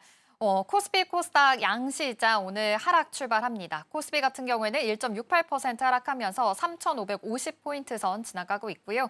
코스닥도 1.7% 하락하면서 844포인트 선 지나가고 있습니다. 시가총액 상위 종목들의 분위기도 살펴봐야겠죠. 코스피 1위부터 5위입니다. 네, 삼성전자 3% 빠지고 있고요. SK하이닉스도 4.6%, 5% 넘게 빠지고 있는 상황입니다. 사실 지난주 금요일에 반도체 투톱의 랠리가 굉장히 좋았습니다. 삼성전자가 9만 전자 터치하면서 이제 최고가로 올라오기도 했고 SK하이닉스도 이제 43만 원대까지 좀 터치하기도 했거든요. 그런데 오늘은 이렇게 좀 낙폭을 보이고 있다라는 점 좀 체크를 해볼 필요가 있어 보입니다. 다만 LG 에너지솔루션은 오늘 유일하게 상승불 켜주고 있습니다. 사실 지난주 금요일에 굉장히 많이 빠졌기 때문입니다. 이 테슬라의 저가형 신차 발표가 있었기 때문인데요. 이로 인해서 좀 실망 매물이 쏟아지기도 했습니다. LG 에너지솔루션 9% 하락을 했었는데 오늘은 조금은 올라왔다라는 점까지 확인해 보시면 좋겠습니다. 그렇다면 이어서 코스닥의 분위기는 어땠는지 살펴보도록 하겠습니다. 코스닥 1위부터 5위입니다. 네, 코스닥 전반적으로 역시나 좀 하락폭이 짙은 모습입니다. 일단 알테오젠도 2% 가까이 빠지고 있는 상황이고요. 펩트론 2% 넘게 빠지면서 제약바이오 전반적으로도 좀 낙폭이 있는 상황입니다. 레인보우 로보틱스가 지금 시가총액 5위에 자리하고 있는데요. 지난주 금요일에 굉장히 크게 올랐죠. 시가총액 5위 안으로 좀 진입을 하면서 휴머노이드 로봇에 대한 개발에 기대감이 좀 있는 것으로 보입니다. 오늘은 다 많이 올랐던 만큼 다시 좀 빠지고 있는 양상이니까요. 이 점까지도 함께 포착해 보시면 좋겠습니다. 그렇다면 지금 현재 매매 동향도 살펴보겠습니다. 오늘 코스피 외국인들 지금 팔아내고 있다라는 점 체크가 되고 되고 있고요. 기관이 사들이고 있습니다. 코스닥 시장에서도 기관이 함께 또 사들이고 있는 모습이 체크가 되고 있는데요. 하지만 선물 시장에서는 외국인 기관 지금 매도이 보이고 있는 포지션이다라는 점까지 체크해 드리겠습니다. 그렇다면 지금 오늘의 출발 분위기 어땠는지, 어떻게 출발하고 있는지 전문가님과 함께 이야기 나눠보겠습니다. 전문가님 오늘 블랙 먼데이라고 해석을 해야 되는 걸까요? 지금 시장 분위기는 어떻게 보면 되나요? 네, 사실 블랙 먼데이라고 얘기하기에는 외국인들의 매도 수급도 강하지 않고요. 그리고 주가의 현재 그 위치 자체도 20% 정도의 하락이라면 저는 이제 그렇게까지 발언하기 좀 어려울 것 같아요. 현재 외국인들이 그 매도하고 있는 그 시장에서의 분위기를 보면은 거래소 시장에서 1,400억 정도 매도가 나오고 있거든요. 네. 근데 그동안 외국인들이 사왔던 그 수급 동향을 보면 지금 1조 원대, 3조 원대까지 매수가 들어왔었거든요. 근데 오늘 같은 경우에는 1,400억 정도의 아침에서의 그 매도가 나오고 있다는 건 사실 그렇게 부담스러운 정도의 수준은 아니라고 생각합니다. 거기다가 이제 대부분의 매도가 집중되고 있는 건 전기전자 업종이죠. 네. 삼성전자하고 하이닉스의 시가총액만 본다고 하더라도 1,000억 원대의 매도가 지금 IT 쪽에 집중되고 있다는 건 매도의 규모가 그렇게 많지는 않아요. 거기다가 지금 이제 그 하이닉스, 삼성전자 현재 삼성전자는 3%대 그리고 하이닉스는 5% 정도대 밀리고 있거든요. 우리나라의 어떤 시장 분위기와 그다음에 위험자산 쪽으로 본다면 우리나라 한국 증시를 위험자산 쪽에서의 시장으로 본다면 이 낙폭 자체는 크지 않아요. 그리고 반도체 관련주들도 오늘 테스도 밀렸다가 반등되면서 마이너스 4%대, 유진테크 이런 종목들도 역시 마이너스 폭을 많이 줄여놓고 있거든요. 그러니까 앞에서 저희가 지금 처음에 언급했던 것처럼 미국에서 이 일이 발생이 되고 나서 이 충격파가 있는데 그리고 나서 이제 시간이 있었기 때문에 어느 정도 이제 생각을 좀 하게 된 거죠. 그리고 이제 이 시장이 코인 시장에서도의 반등을 이뤄졌고 그다음에 지금 현재 선물지수, 해외 선물지수 같은 경우에도 1%대의 이제 반등이 나오고 있다라는 건 어느 정도 미국하고 중국이 극단적으로 가지는 않겠구나. 라고 지금 생각을 하고 있다. 저는 이렇게 보여져요. 특히나 오늘 같은 경우에 이제 시장에서 전반적인 종목들이 약세지만 이 조선주들이 조금 움직입니다. 네. 미국하고 중국이 만약에 무역 분쟁이 조금 더 격화되게 된다면 거기에 있어서 피해주 같은 경우에는 IT 쪽을 많이 피해주로 꼽거든요.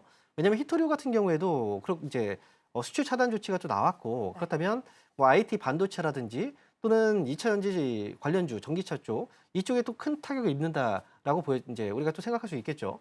그래서 그쪽은 조금 악재이긴 하지만 반면에 이로 인해서 또 수혜주로 많이 거론되는 게 이제 조선주 쪽이 수혜주로 많이 거론되고 있거든요.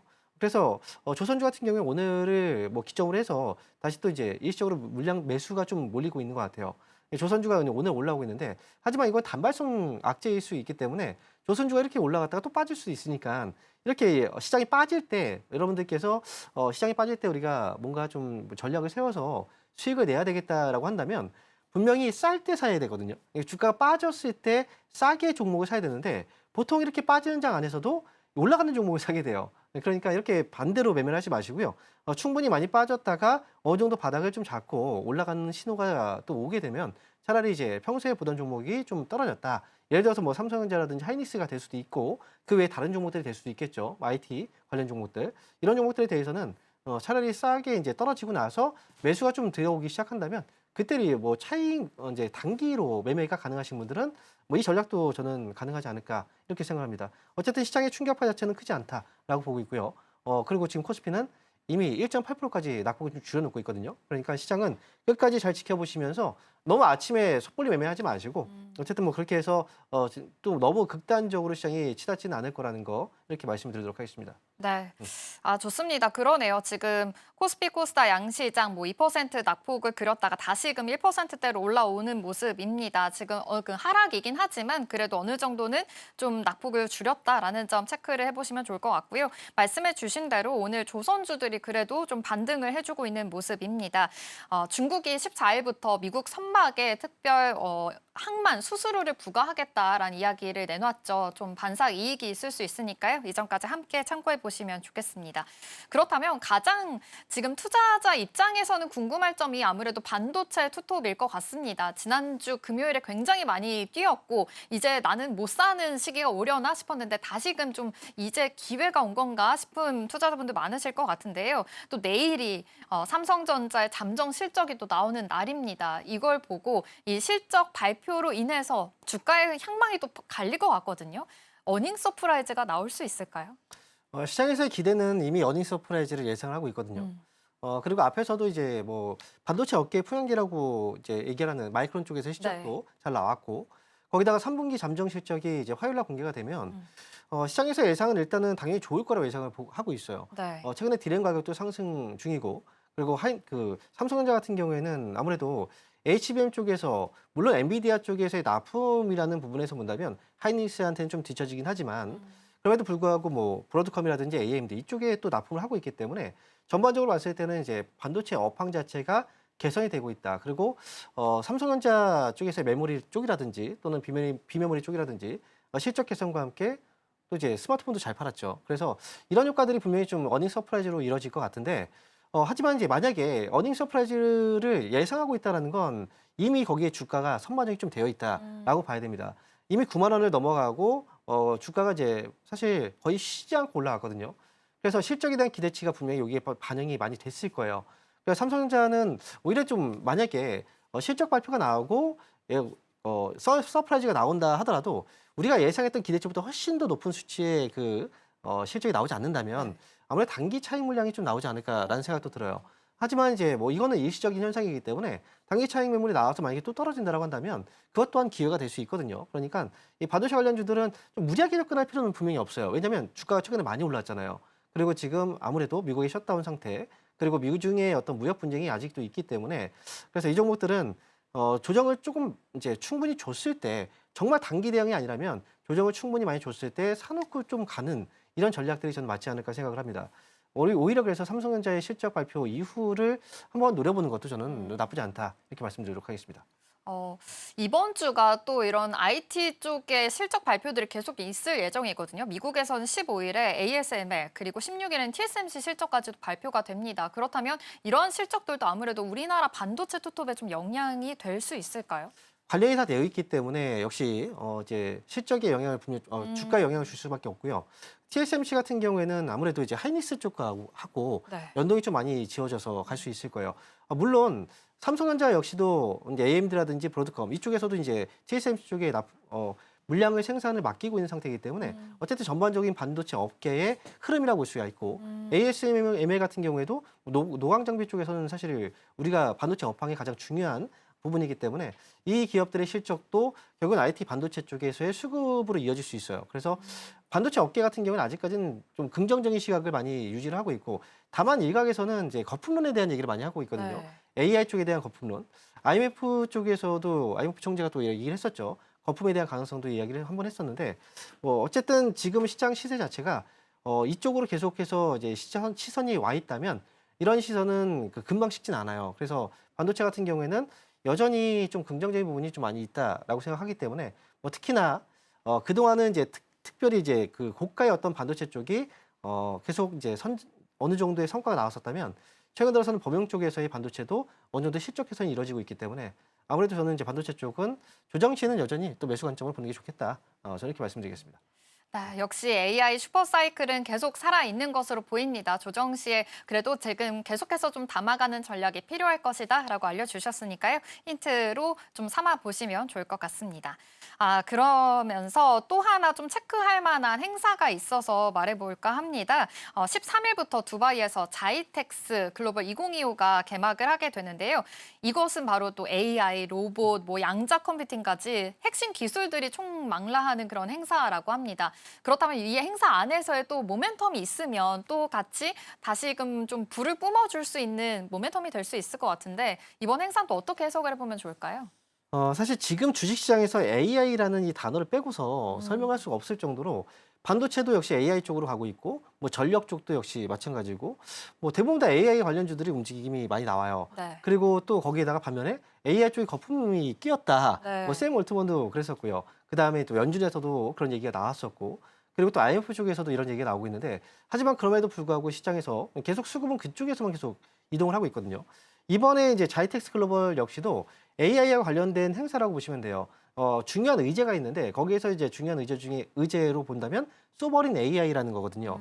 결국은 이제 그 국가 또는 조직이 독립적으로 운영되는 AI 시스템을 바로 이제 소버린 AI라고 하는데 이쪽이 가장 주된 이제 그 의제이기 때문에 이와 관련된 종목들이 또다시 움직임이 좀 나올 수 있다는 거죠. 전 세계가 그렇게 주목을 하고 있기 때문에 그래서 뭐 관련 종목들은 여러분들 다들 아실 거예요. 뭐 네이버라든지 그다음에 이제 삼성 SDS, 뭐 한국컴퓨터 이런 소프트웨어 쪽 이런 관련주들도 역시 이런 이제 행사 이후에도 뭐 주가의 분위기가 관련해서 뉴스가 좀 나온다면 당연히 또 상승에 대한 여지가 좀 있겠죠. 그래서 이들 종목들에 대해서는 관심은 계속 또 AI 쪽에서 가져야 된다라는 거 다시 한번 말씀드리도록 하겠습니다. 네, 아무래도 좀 AI, 인공지능 안에서도 소버린 AI에 대한 이 핵심 의제를 또 가지고 있습니다. 어떤 또 모멘텀이 나올 때 또 상승할 수 있으니까요. 이쪽으로도 투자 아이디어들 세워보시면 좋을 것 같습니다. 마지막으로 지금 히토류 섹터들이 상승을 하고 있습니다. 사실 이 히토류 수출 제한을 하면서 금융 시장에서도 들썩였고 미국 시장에서도 히토류 관련 종목들이 좀 상승하는 랠리가 이어졌었거든요. 오늘도 마찬가지로 상승을 하고 있는데 사실 이렇게 좀 하락하는 장에서 오히려 좀 반사수혜를 볼 수 있는 종목이기 때문에 이쪽의 전략들은 어떻게 보면 좋을까요? 히토류 관련주들은 사실 테마라고 봐야 돼요. 지금 관련 종목들이 많이 올라가는데 유니온 머티리얼즈가 지금 상한가에 들어갔고 네. 뭐 유니온, 그다음에 동국 RNS, 포스코 엠텍, 뭐 삼화전자. 사실 포스코 엠텍이 올라가니까 2천주 쪽이 올라가나 생각할 수 있는데 네. 히토류 관련주로 포스코 엠텍이 올라가고 있는 거고요. 그래서 히토류 관련주들 같은 경우에는 사실 중국이 히토류를 가지고 이제 수출 제한 조치를 많이 하고 있어요. 이로 인해서 일시적으로 공급이 차단되면은 가격 상승에 대한 기대감이 또 있기 때문에 이 종목들이 올라가는 거지. 전반적으로 봤을 때 이 기업들이 정말 좋은 실적을 내고 앞으로 정말 좋아질 거라는 이런 기대감으로 주가가 올라가는 건 아니기 때문에 히토류 관련주들은 아마 이제 테마주를 하시는 분들이 이쪽에서 매매를 많이 하시더라고요. 그래서 이 종목들 같은 경우에 사실 떨어졌을 때 매수해서 이번에 항상 올라갈 때 팔아야 돼요. 더 올라가지 않을까, 더 올라가지 않을까. 뭐 이러다가 결국은 또 매도 타임을 놓치시는 분들이 많은데 어쨌든 히토류 관련주들은 이번 반등을 통해서는 저는 잘 빠져나오는 전략이 중요하다. 이렇게 말씀을 드리도록 하겠습니다. 네, 히토류 관련해서 지금 반사 이익에 대한 기대감으로 인해서 연일 상승하고 있는 테마성의 또 섹터입니다. 그러다 보니 지금 상승할 때 들어가기보다는 지금 이렇게 올랐을 때 가지고 계신 분들은 정리하는 전략들도 중요할 것 같다라고 말씀해 주셨으니까요. 함께 참고를 해보시면서 투자 전략들 세워보시면 좋을 것 같습니다. 오늘 일단 양시장 1% 넘게 좀 하락하고 있는 상황입니다. 오후장까지 어떠한 랠리가 이어지게 될지 계속해서 눈여겨보시면서 투자 포인트들 잘 세워보시기 바랍니다. 스탁포인트 여기서 마치도록 하겠습니다. SCTV 황민혁 전문가와 함께했습니다. 고맙습니다. 네, 감사합니다.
네, 계속해서 캐스팅콜로 이어가 보도록 하겠습니다. 오늘 도움 말씀에는 기업공시연구소 변영인 대표 자리해 주셨습니다. 대표님 어서 오세요. 네, 반갑습니다. 네, 이제 연휴 마무리하고 본격적인 시작을 앞둔 월요일입니다. 개장을 했는데 사실 분위기가 썩 좋지는 않습니다. 일단 지난주 금요일에 뉴욕 증시가 좀 급락세가 나왔기 때문에 오늘 영향을 좀 받을 거라고 생각을 했고요. 출발 대비해서 그래도 살짝은 낙폭을 좀 줄여가려는 움직임은 나타나지만 3,600선 이탈은 나타난 상황입니다. 일단 전반적인 분위기 먼저 여쭤볼게요. 이 정도면 어느 정도로 좀 평가를 할 수 있을까요? 네, 오늘 일단 뭐 프리마켓 시장에서 일단 대체적인 어떤 조정은 저는 뭐 저점 대비해서는 뭐 많이 반영을 했다라고 볼 수 있겠고, 다만 지금 미국에서 시간의 선물 지수가 한 1%대, 1.5% 정도 상승 전환하는 흐름들이 좀 나와주고 있는데, 이런 모습은 장전에 트럼프 대통령이 SNS에서 이 발언이 좀 있었죠. 중국에 대해서 너무 걱정하지 말아 달라. 그래서 이제 이런 부분들에 대해서는 완화 가능성, 무역 협상에 관련돼서는 일단 리스크가 좀 더 장기화되기보다는 일단 미국의 좀 유화적인 제스처가 오히려 좀 협상에서 11월 안에 이 중국과의 관세 협상에서 상당수 좀 완화될 수 있는 어떤 기조를 좀 보일 수 있지 않을까라는 기대감들이 좀 반영되면서 미국의 경우에는 일단 선물 지수 안에서는 이제 상승 전환을 좀 했습니다. 다만 이제 국내 증시의 경우에는 오늘 일부 좀 조정 양상 안에서에 대한 수급이 좀 반영되는 구간이다라고 좀 판단이 좀 되고 있고 지금 시초 대비해서 낙폭을 좀 축소하는 모습들이 좀 이어지고 있기 때문에 아마 오늘 오후장 후반부터 주도 섹터를 좀 중심으로 해서 일단 저가 매수세에 대한 유입도 좀 우리가 좀 주시를 좀 해봐야 되지 않을까라고 좀 판단이 좀 되고 있고요. 아시아 주요권에 대한 흐름들도 좀 비슷한 양상에서에 대한 흐름이 이어질 것 같은데 일단 중국이 관련된 무역 전쟁 관련된 우려감들이 좀 재점화됐던 부분들 이게 사실상 뭐 수급적인 노이즈가 좀 됐었고 기술주 중심에 대한 낙폭이 좀 커졌기 때문에 국내 증시에서도 역시나 반도체 섹터를 좀 중심으로 해서 단기간 좀 급등했던 일부 섹터들이 시초에 좀 차익 매물이 좀 추리되는 모습이 좀 되고 있지 않나라고 좀 판단이 되고 있습니다. 수급 동향을 보면 외인이 현선물 매도세가 좀 나오고 있지만 일단 10월 기중에서에 대한 매수 전체 총량들 좀 고려해 봤을 때 오늘의 뭐 조정은 크게 좀 우려할 수 있는 수준 좀 아니다라고 좀 판단이 되고 있고요. 증시의 따끔도 전일 종가 기준에서 한 73조 원대에 대한 흐름들을 유지하고 있기 때문에 뭐 거래대금이라든가 전체적 어떤 시장의 어떤 상황들, 여건들은 일단 우려감들보다는 사실상 오늘은 좀 저가 매수의 기회로 활용해 볼 수 있는 어떤 좋은 기회가 좀 되지 않나라고 좀 판단해 보겠습니다. 네, 그러게요. 일단 시작하기 전에는 블랙 먼데이가 되는 거 아니냐라는 기사들이 꽤나 많이 보였었는데 그거에 대비하면 그래도 분위기가 좀 나쁘지 않다. 어느 정도 일정 부분 좀 빠르게 올라온 감이 있었기 때문에 이에 대한 숨고르기의 빌미가 좀 되어주지 않았나 싶습니다. 오히려 이럴 때 저가 매수의 기회로 삼아봐도 좋겠다라는 말씀 함께 좀 주셨습니다. 자, 그다음 연휴는 이제 어영부영 끝이 났고 오늘 시장 문을 열었을 때 환율이 가장 좀 걱정이 되실 것 같아요. 오늘 지금 1,430원 돌파가 나왔고 5월 이후 최고치를 지금 기록을 하고 있는 상황입니다. 지금 봤을 때는 한 1,426원 80전까지 제가 확인을 좀 했었는데 지금 보니까 1,426원까지 떨어지긴 했지만 여전히 1,420원대에서 움직임이 좀 나오고 있습니다. 안 그래도 좀 불안불안하고 있었던 차에 외국인 투자자가 들어와 줬었는데 이번 상승세에 대해서 좀 꺾일 우려가 여기서 좀 찾아볼 수 있는 걸까요? 일단 6개월 이내 고가가 좀 나오긴 했는데 1년 기준에서 봤을 때는 고가가 작년 올해 초 4월 기형이었죠. 한 1,482원까지 좀 상승했던 구간들. 현재 구간들에 대한 시그널들을 보면 달러 인덱스는 약세를 좀 보이고 있는데 오히려 원화가 좀 강세 기조를 좀 보이고 있다는 점. 다만 이제 우리나라에서만 좀 한정되기보다는 아시아권에 대한 주요 화폐들이 강세 기조를 좀 보이고 있다는 차이가 좀 있었고 이런 부분들은 최근에 이 미국 증시에서 이 머니무브가 좀 시작되면서 신흥국 시장으로서에 대한 자금 유입이 활발하게 좀 이루어지면서 증시의 어떤 이 고가를 좀 형성하는 데 상당히 좀 기여를 했습니다. 다만 이 부분이 일단 뭐 달러 기조가 원화 강세 기조가 좀 더 장기화가 좀 된다면 외인의 매도세가 이어지거나 또는 뭐 수급적인 어떤 상황이 위축될 수 있지 않을까라는 우려감들이 좀 있지만 일단 1,450원을 좀 기점으로 했을 때 이 부분을 단기적으로 좀 돌파하지 않는다면 전 1,450원을 좀 단기적인 돌파 가능성은 좀 제한적이다라고 볼 수 있겠고요. 일단 우리가 주목해봐야 될 포인트는 10월 달에 대한 이 금리 인하 가능성 부분들이죠. 이 부분에 대한 금리 인하 기대치가 아직 좀 반영된다는 그런 과정들이 좀 더 남아있기 때문에 금리가 좀 내려간다는 긍정적인 기대 요인들을 좀 감안해 보면 달러와 원화 강세 기조도 약간 좀 꺾일 수 있지 않을까라고 좀 판단해 보겠고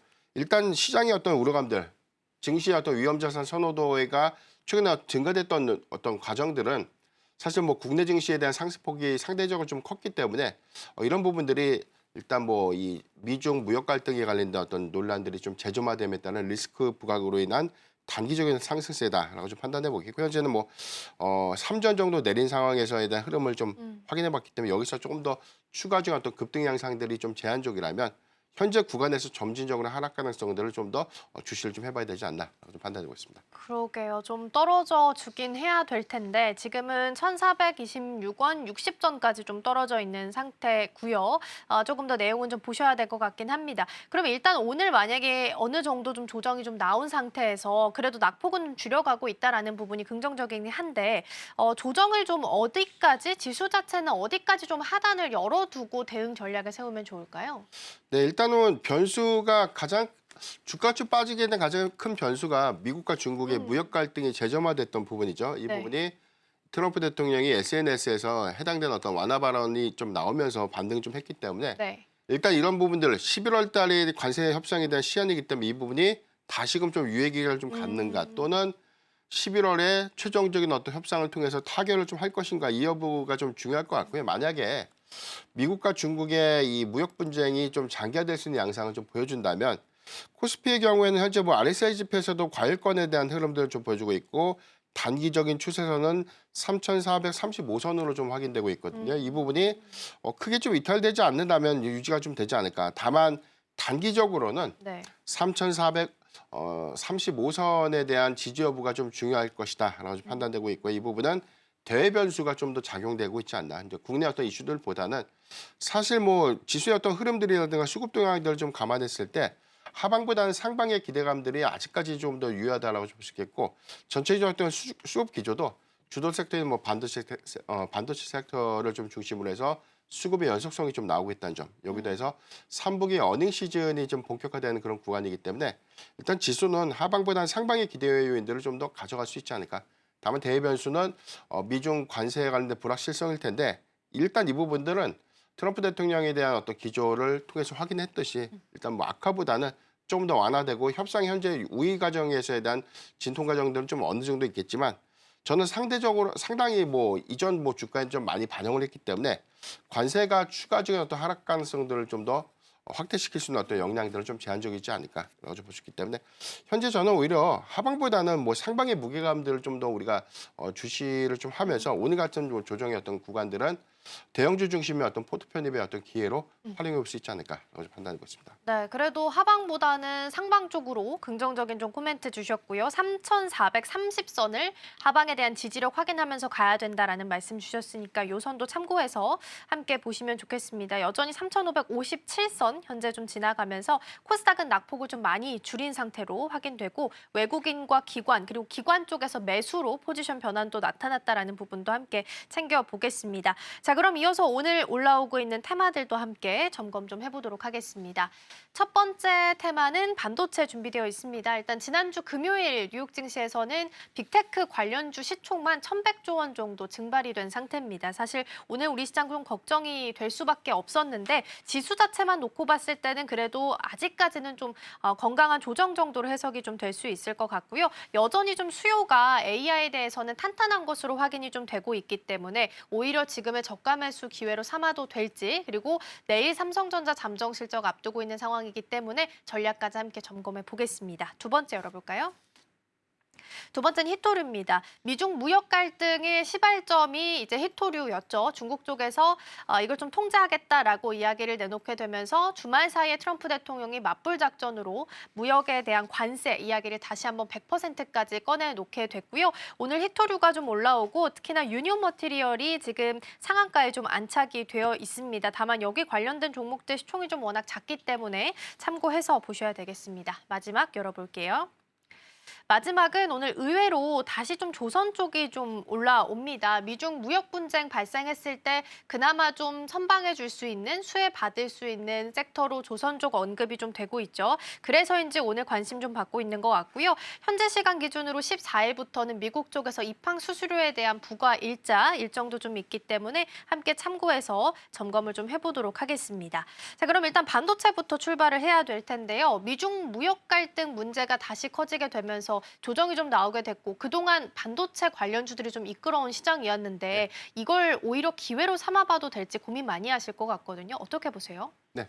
일단 우리가 지난주 긴 연휴를 좀 마치고 나서 금요일 날 일단 주가 흐름들을 보면 반도체 섹터가 사실상 52주 신고가 종목의 상당수가 좀 포진이 좀 많았죠. 됐습니다.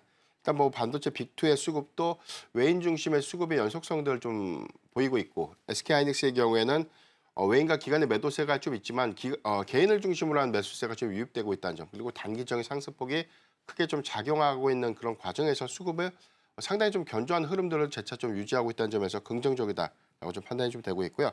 다만 이런 부분들이 반도체 슈퍼사이클에 관련된 기대감들, 그래서 이제 소부장 종목들에 대한 낙수 효과로도 좀 이어지면서 그동안 좀 덜 올랐던 종목들이 52주 고가를 좀 경신하는데 상당한 좀 기여를 하지 않았나라고 좀 판단되고 있습니다. 일단 뭐 지난주 만에 나왔던 메시지였죠. 뭐 중국의 히토류 수출에 관련된 어떤 규제 부분들, 이런 부분들이 좀 강화될 수 있다는 어떤 조치 부분들이 빅테크 종목들의 일단 조정이 좀 빌미가 좀 됐는데, 사실 트럼프 대통령의 완화 메시지가 좀 있기 전까지만 하더라도 상당히 어떤 조정 양상들은 어느 정도 오늘 월요일장에 좀 크게 좀 반영되지 않을까라는 우려감들이 좀 컸었고요. 다만 이런 것들을 좀 감안하더라도 일단 전체적인 어떤 수급 동향 기조를 좀 우리가 좀 주시를 좀 해봐야 될 것 같아요. 9월과 10월로 좀 넘어오는 과정에서 외인의 어떤 매수세가 상당히 전체 한 70% 정도에 대한 어떤 종목 포트 편입군들이 한 반도체 섹터로 좀 전망이 좀 되고 있다는 네. 메시지 좀 나오고 있고, 이런 부분들이 히토리에 관련된 어떤 수출 부분들은 단기적인 어떤 이슈로 좀 판단이 좀 되고 있지만, 만약에 해당되는 수출 규제에 관련된 어떤 영향도, 이 부분에 대한 장기화 메시지들도 우리가 좀 주시를 좀 해봐야 될 것 같은데, 일단 히토류에 관련된 부분들이 단순한 수출 통제에 대한 의미를 좀 넘어서 일단 뭐 역의 생산품이라고 하죠. 고사양 반도체 부분에 대해서도 사용될 경우에 대한 수출 품목들을 좀 제한할 수 있다는 것들이 만약에 좀 조치가 정말로 좀 이 효력을 좀 발생하면서 네. 일단 통제가 좀 본격화 좀 된다면, 일단 이 부분에 관련된 이해관계도는 다시금 좀 우리가 좀 평가를 좀 해봐야 될 것 같은데, 일단 이 전망치들이 상당수 뭐 미국과 관세 협상들을 좀 앞두고 있는 상태에서 협상의 어떤 우위권을 좀 확보하기 위한 수단이 아닌가라는 전망들이 좀 아직은 우세하다는 점을 좀 참고해 보면, 저는 뭐 중장기 영향은 좀 제한적이지 않을까. 그리고 오늘 뭐 단발성으로 봤을 때 일단 프리마켓에서에 대한 저가 부분보다는 본장에서 낙폭을 일부 좀 촉수하는 그런 모습들이 좀 확인되고 있고요. 그동안 좀 단기에 좀 과열됐던 흐름들을 좀 감안해 보면 오늘의 뭐 전반적인 거래 동향이라든가 시초의 거래량들은 크게 좀 우려스러운 수준은 아니라고 봅니다. 그렇기 때문에 일단 전체적인 어떤 이 중국발 리스크보다는 일단 3분기 어닝 시즌에 관련된 기대감들을 좀 더 주시를 좀 해봐야 될 것이다라고 좀 판단이 좀 되고 있고요. 3분기 실적이 좀 중요한 것보다는 차기 가이던스예요. 4분기에 대한 전략이라든가 2026년도 정말로 메모리 가격의 슈퍼사이클에 관련된 이익 기여 효과가 얼마만큼 더 증가될 것인지, 그래서 컨퍼런스 콜에서 증설 투자에 관련된 부분들에 관련된 메시지를 우리가 좀 더 주목해봐야 될 것 같고, 이 부분의 관점에서는 반도체 소부장주들 종목들에도 상당한 좀 투자의 낙수 효과로 좀 이어질 수 있는 부분들이기 때문에 네. 저는 실적보다는 컨퍼런스 콜에 관련된 메시지를 조금 더 주목해봐야 되지 않을까. 다만 이제 잠정 실적 부분보다는 확정 실적에 대한 이 메시지 가능성들이 좀 높기 때문에 반도체 섹터는 뭐 저는 실적 기간 내내 재차 좀 주목을 좀 해봐야 되지 않을까라고 좀 판단하고 있습니다. 네, 뭐 사실 오늘 시장은 거의 히토류 중심으로 좀 돌아가고 있는 모습입니다. 뭐 2차 전지 뭐 살짝 올라온다고 하지만 뭐 이 정도면 좀 미미한 것 같고요. 거의 히토류, 요소수, 뭐 페라이트, 리튬, 니켈 이런 종목들이 비철금속 쪽으로 시선이 좀 쏠리고 있어서 오히려 이쪽보다는 좀 무게감이 있는 쪽 위주로 해서 전략을 좀 점검을 해보려고 좀 반도체 위주로 좀 점검을 해보도록 하겠습니다. 근데 일단 반도체 투톱을 그럼 빼놓을 수가 없을 텐데 글로벌 반도체 기업들 대비해서는 펀더나 퍼 측면에서 보면 분명히 싼 측면이 있기는 합니다. 그런데 이제 대형주 투톱이 갭으로 벌써 2번이나 띄운 상황이기 때문에 메울 수 있는 시간도 반드시 필요할 것 같긴 하거든요. 마침 또 빌미가 생긴 상황이라서 지금 구간에서는 어떻게 접근을 좀 해봐야 될까요? 네, 우리가 그동안 포모라고 하죠. 일단 사고 나면 팔고 나니까 더 오르는데 이거 정말 좀 고점에 대한 부담 그러니까요. 때문에 사야 되는 것인가. 만약에 나는 해당되는 섹터를 좀 투자하지 못해서 또는 포트에 편입하지 못해서 나만 소외되는 것이 아닌가라는 그런 우려감들. 사실 반도체 섹터가 단기간에 좀 상승했던 배경들은 견조했던 AI에 관련된 수요를 좀 논의를 하더라도 레거시 반도체 부분에 대한 이 단가 회복 부분들이 좀 가장 컸다고 봅니다. 재고 소진이 빠르게 이루어지고 있고 3분기에서 일부 실적 회복에 관련된 기대감들. 그래서 4분기에 평균적인 어떤 메모리 가격의 상승폭들은 한 20에서 30% 정도까지 상승될 수 있고, 이게 2026년도로 갈수록 일단 고사양 디램의 수요가 좀 증가될 수 있는 요인이기 때문에 일단 DDR5라든가 DDR7 같은 고사양 D램의 쇼티지 우려감들이 현실화가 좀 됐다는 점, 이 점이 반도체 슈퍼사이클로 하여금 전체적인 또 외형 확장의 어떤 기회로 좀 작용될 수 있기 때문에 일단 삼성전자와 SK하이닉스에 대한 최근의 상승은 이유가 충분히 있는 상승이다라고 볼 수 있겠고, 다만 수급의 연속성들이 이전의 지수 상승과는 좀 다르게 사실 이 반도체 섹터 특히나 대형주를 중심으로 해서 수급 쏠림들이 좀 더 심화되고 있고 연속성을 좀 보이고 있다는 관점에서 이런 점들 좀 우리가 좀 주시를 좀 해본다면 네. 개파락에 관련된 부분들보다는 오히려 최근에 쉼없이 상승했던 구간들이 오늘같이 어떤 하락의 폭이 좀 큰 그런 상황 안에서는 충분한 좀 매수의 기회가 좀 될 수 있겠다라고 좀 판단이 좀 되고 있고요.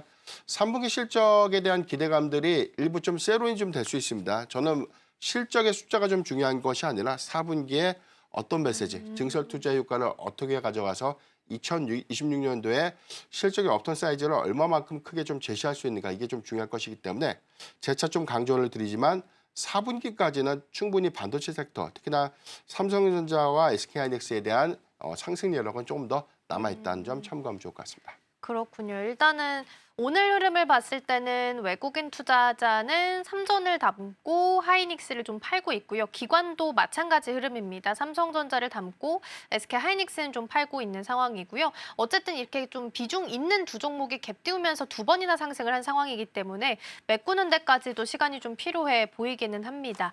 삼성전자가 한 3%, SK 하이닉스가 4%대 하락률 현재 좀 기록을 하고 있는 상황입니다.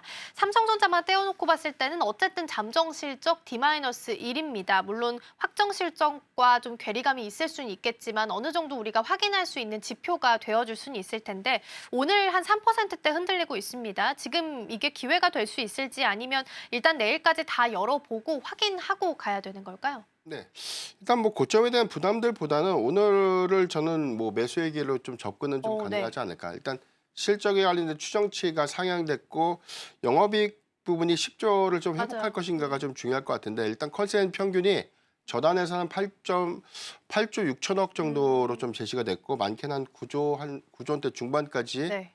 컨센서스가 좀 제시가 좀 됐기 때문에 이것보다 좀 양호한 수치를 좀 더 보여준다면 일단 4분기의 기대치가 좀 더 높아지겠죠. 그렇죠. 저는 뭐 8조만 좀 충분히 좀 넘어져도 일단 3분기 이익 개선에 대한 시그널들을 좀 회복 시그널을 우리가 좀 확인했기 때문에 4분기의 어떤 기대 요인들을 우리가 좀 주목해봐야 되지 않을까라고 볼 수 있겠고, 일단 더 주목해봐야 되는 부분들이 사실 삼성전자에 대한 실적들보다는 이어서 좀 발표가 되고 있는 ASML이라든가 뭐 TSMC 이번 같은 주였죠.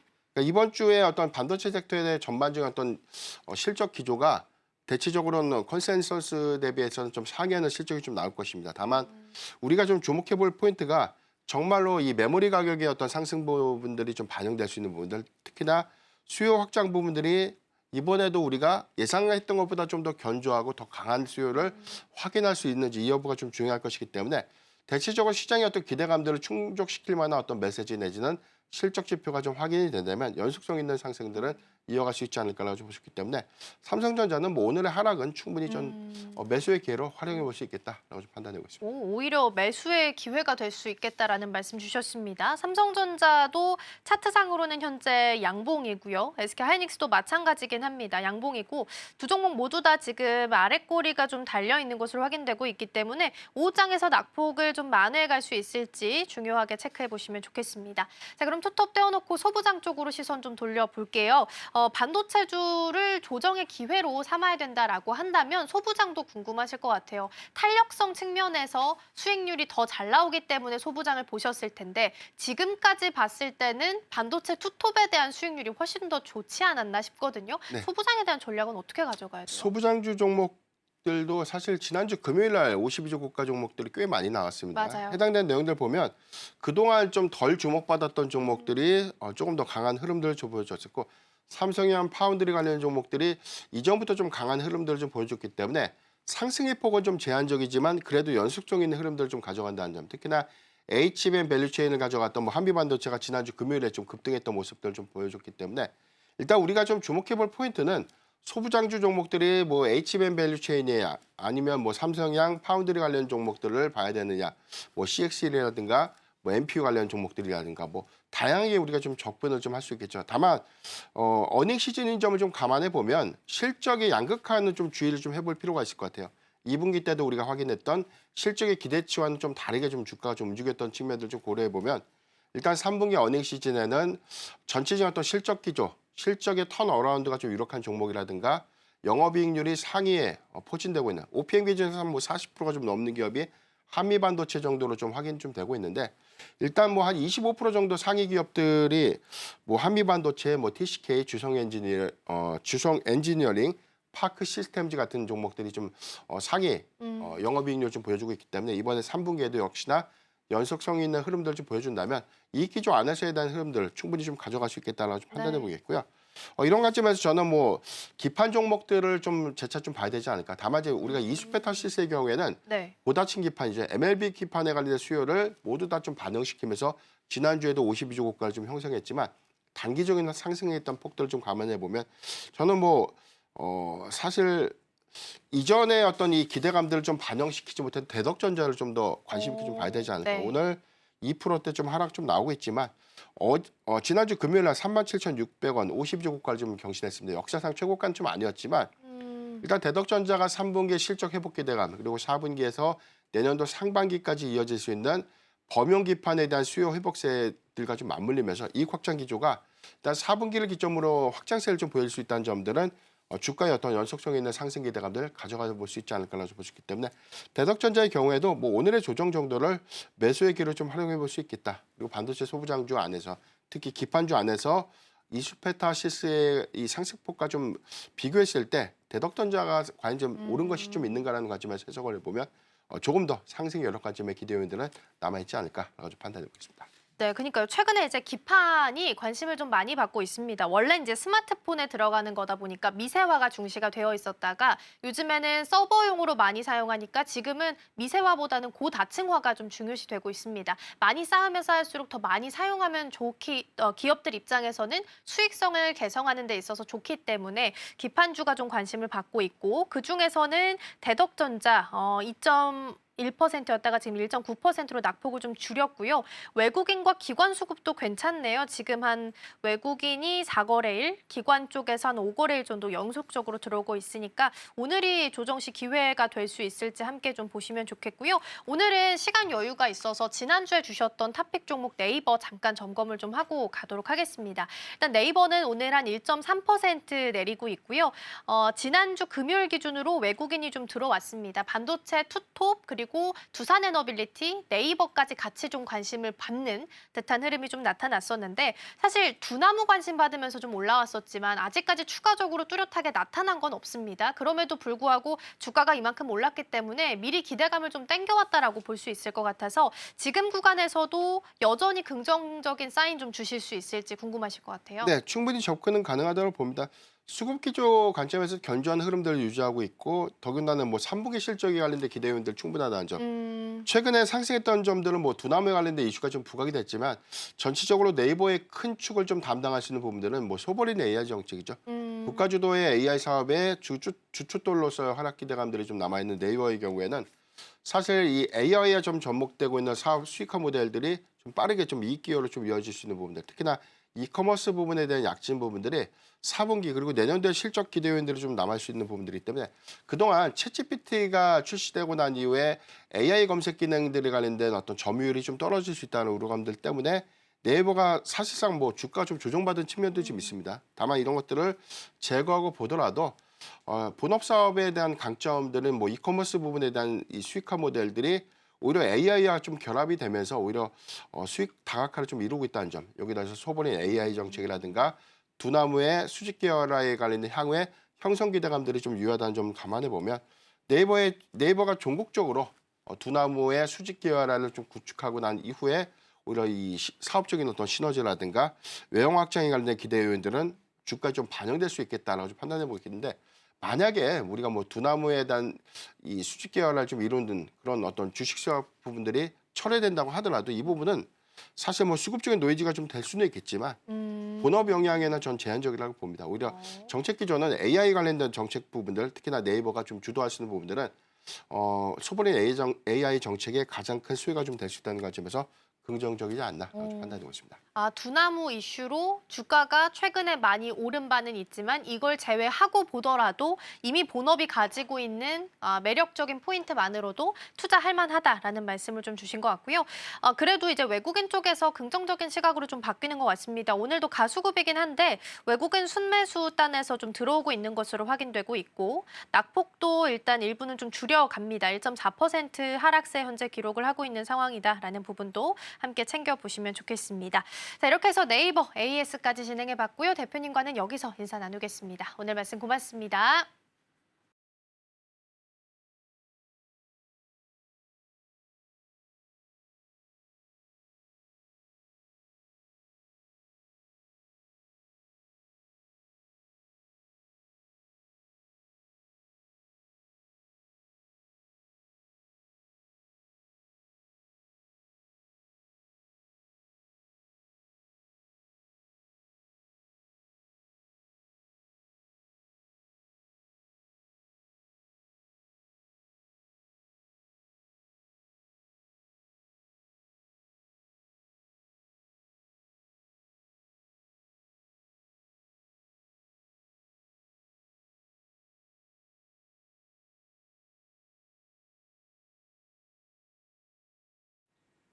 네, 지금 시장 이 시각 상황 한번 체크해 보도록 하겠습니다. 간밤에 미중에 대한 무역 갈등이 결국 재점화가 됐습니다.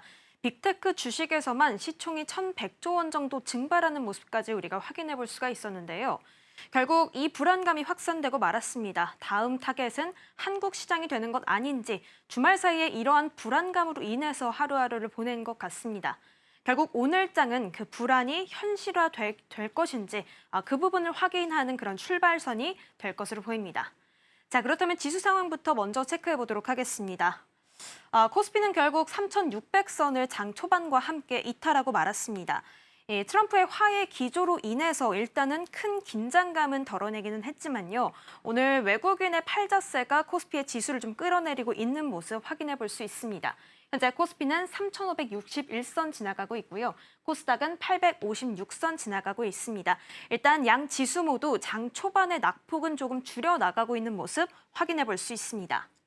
자, 그렇다면 수급으로 넘어가 보도록 하겠습니다. 코스피 먼저 살펴볼 텐데요. 말씀드렸듯이 외국인의 팔자세가 오늘 눈에 띕니다. 3천억 원 넘게 물량을 덜어내고 있고 기관도 마찬가지로 함께 팔자세 보이고 있습니다. 자, 그렇다면 코스닥 수급은 어떨까요? 네, 코스닥은 기관 홀로 물량을 담아내주고 있습니다. 122억 원가량 매수 흐름 보여주고 있고 개인과 외국인은 물량 덜어내주고 있습니다. 자, 그렇다면 오늘 어떤 업종들이 상승하고 있는지 코스피 안에서 먼저 좀 살펴볼 텐데요.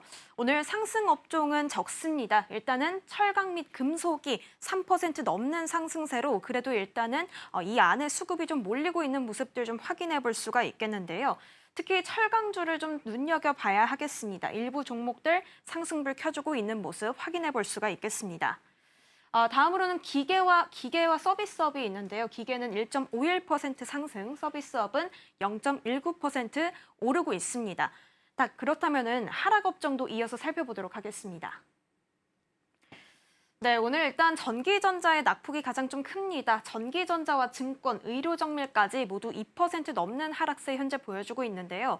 사실 최근에 증시를 계속해서 주도했던 이 반도체 쪽 업종들이 오늘은 계속해서 빠지고 있는 모습 체크해 볼 수가 있습니다. 이 슈퍼사이클 속에서 급등했던 대형주 중심으로 하락하고 있는 모습 일단 장 초반에서 좀 확인해 볼 수 있는 부분입니다.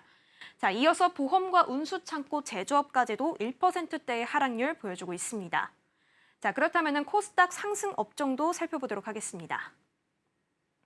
네, 코스닥에서는 그래도 상승 업종이 코스피에 비교해서는 많이 좀 있는 모습 확인해 볼 수 있습니다.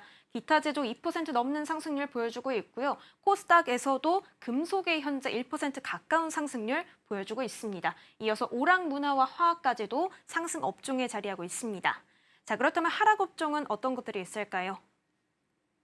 네, 일단 건설이 1% 넘는 하락세 보여주고 있습니다. 이어서 기계장비 또한 그리고 의료정밀기기 또한 마찬가지이고요. 운송과 유통 비금속까지도 하락 업종에 위치하고 있습니다. 오늘 일단 양시장에서는 하락 업종이 조금 더 우세한 상황입니다. 자, 그렇다면 코스피 안에서 거래대금도 확인해 보겠습니다. 네, 오늘 일단 반도체 투톱의 하락세가 눈에 띕니다. 프리마켓에서부터 3% 안팎의 하락세를 현재 보여주고 있었는데요. 그래도 장 초반에 어떤 하락세보다는 조금 만회하고 있는 모습들, 그런 움직임들 나타내주고 있습니다. SK하이닉스는 사실 40만 닉스를 이탈하지 않을까 하는 흐름들을 보였는데 그래도 일단은 그 위에서 안정적으로 지켜주고 있는 모습 보여주고 있습니다. SK하이닉스는 3% 넘는 하락세, 삼성전자는 2.65%의 내림세 보여주고 있습니다. 자, 이어서 두산 에너빌리티에는 호재가 나왔습니다. 일단은 미국 빅테크를 뚫어냈습니다. 국내 최초로 개발한 발전용 가스터빈을 미국 빅테크 기업에 수출하겠다라는 소식이 오늘 두산 에너빌리티를 좀 끌어올려주고 있는데요. 장 초반에는 52주 신고가까지 기록하는 모습 확인해 볼 수가 있었습니다. 현재는 3% 가까운 상승세 보여주고 있습니다. 다음으로는 한미반도체입니다. 사실 금요일장에서 굉장히 눈에 띄는 상승률을 기록했었죠. 반도체 랠리로 인해서 이 반도체 소부장까지 좀 상승 수혜를 좀 보여주고 있었는데 한미반도체 오늘도 2%대의 상승률 현재 보여주고 있습니다. 자, 마지막으로 네이버는 논란이 살짝 있었습니다. 지금 AI 학습에 뉴스 콘텐츠를 무단으로 사용했다라는 소식이 나오면서 현재는 좀 하락을 해주고 있습니다. 0.56% 내리고 있습니다. 이어서 코스닥도 살펴보도록 하겠습니다. 네, 코스닥에서는 오늘 로봇 안에서 좀 선별적인 흐름들이 나타납니다. 일단 클로봇이 10% 넘는 급등세 보여주고 있습니다. 금요일장에서도 상한가 기록하면서 좋은 흐름 나타내는데요. 이어가지고 있는 모습 보여주고 있고 로보티즈가 상승세로 지금 현재 빨간불로 전환을 했습니다. 0.1% 상승해주고 있습니다. 원익홀딩스도 마찬가지로 금요일장에서 좀 좋은 흐름 보여주고 있었는데요. 오늘도 52주 신고가 경신하면서 그 기세를 이어가는 모습 확인해 볼 수 있습니다. 오늘 사실 조선주가 좀 강한데요. 삼형엠텍이 기자재 쪽까지 이 수급이 전반전으로 확산이 되면서 영향을 받아주고 있습니다. 12% 넘는 상승세 보여주고 있습니다. 지금까지 시황센터였습니다. 네, 미중 무역 갈등 이후 쉽지 않은 시장입니다. 코스피 같은 경우에는 ADR 기준으로 현재 과매도권에 진입을 했습니다. 75 찍고 다시 좀 살짝 올라오려는 움직임 나타납니다. 그러니까 다시 한번 이제 미중 무역 갈등이 화해 쪽으로 갈 거다라는 쪽에 베팅을 하고 있는 시장입니다. 오후장에서 저가 매수 유입될 수 있으니까 지수 상승할 수 있을지 함께 기대해 보도록 하겠습니다. 저희가 방송 중에 제공해드린 정보는 투자 판단을 위한 조언일 뿐 해당 종목의 가치와 수익률은 보장하지 않습니다. 저희는 내일 더 다양한 소식 준비해서 돌아오겠습니다. 시청해주신 여러분 고맙습니다.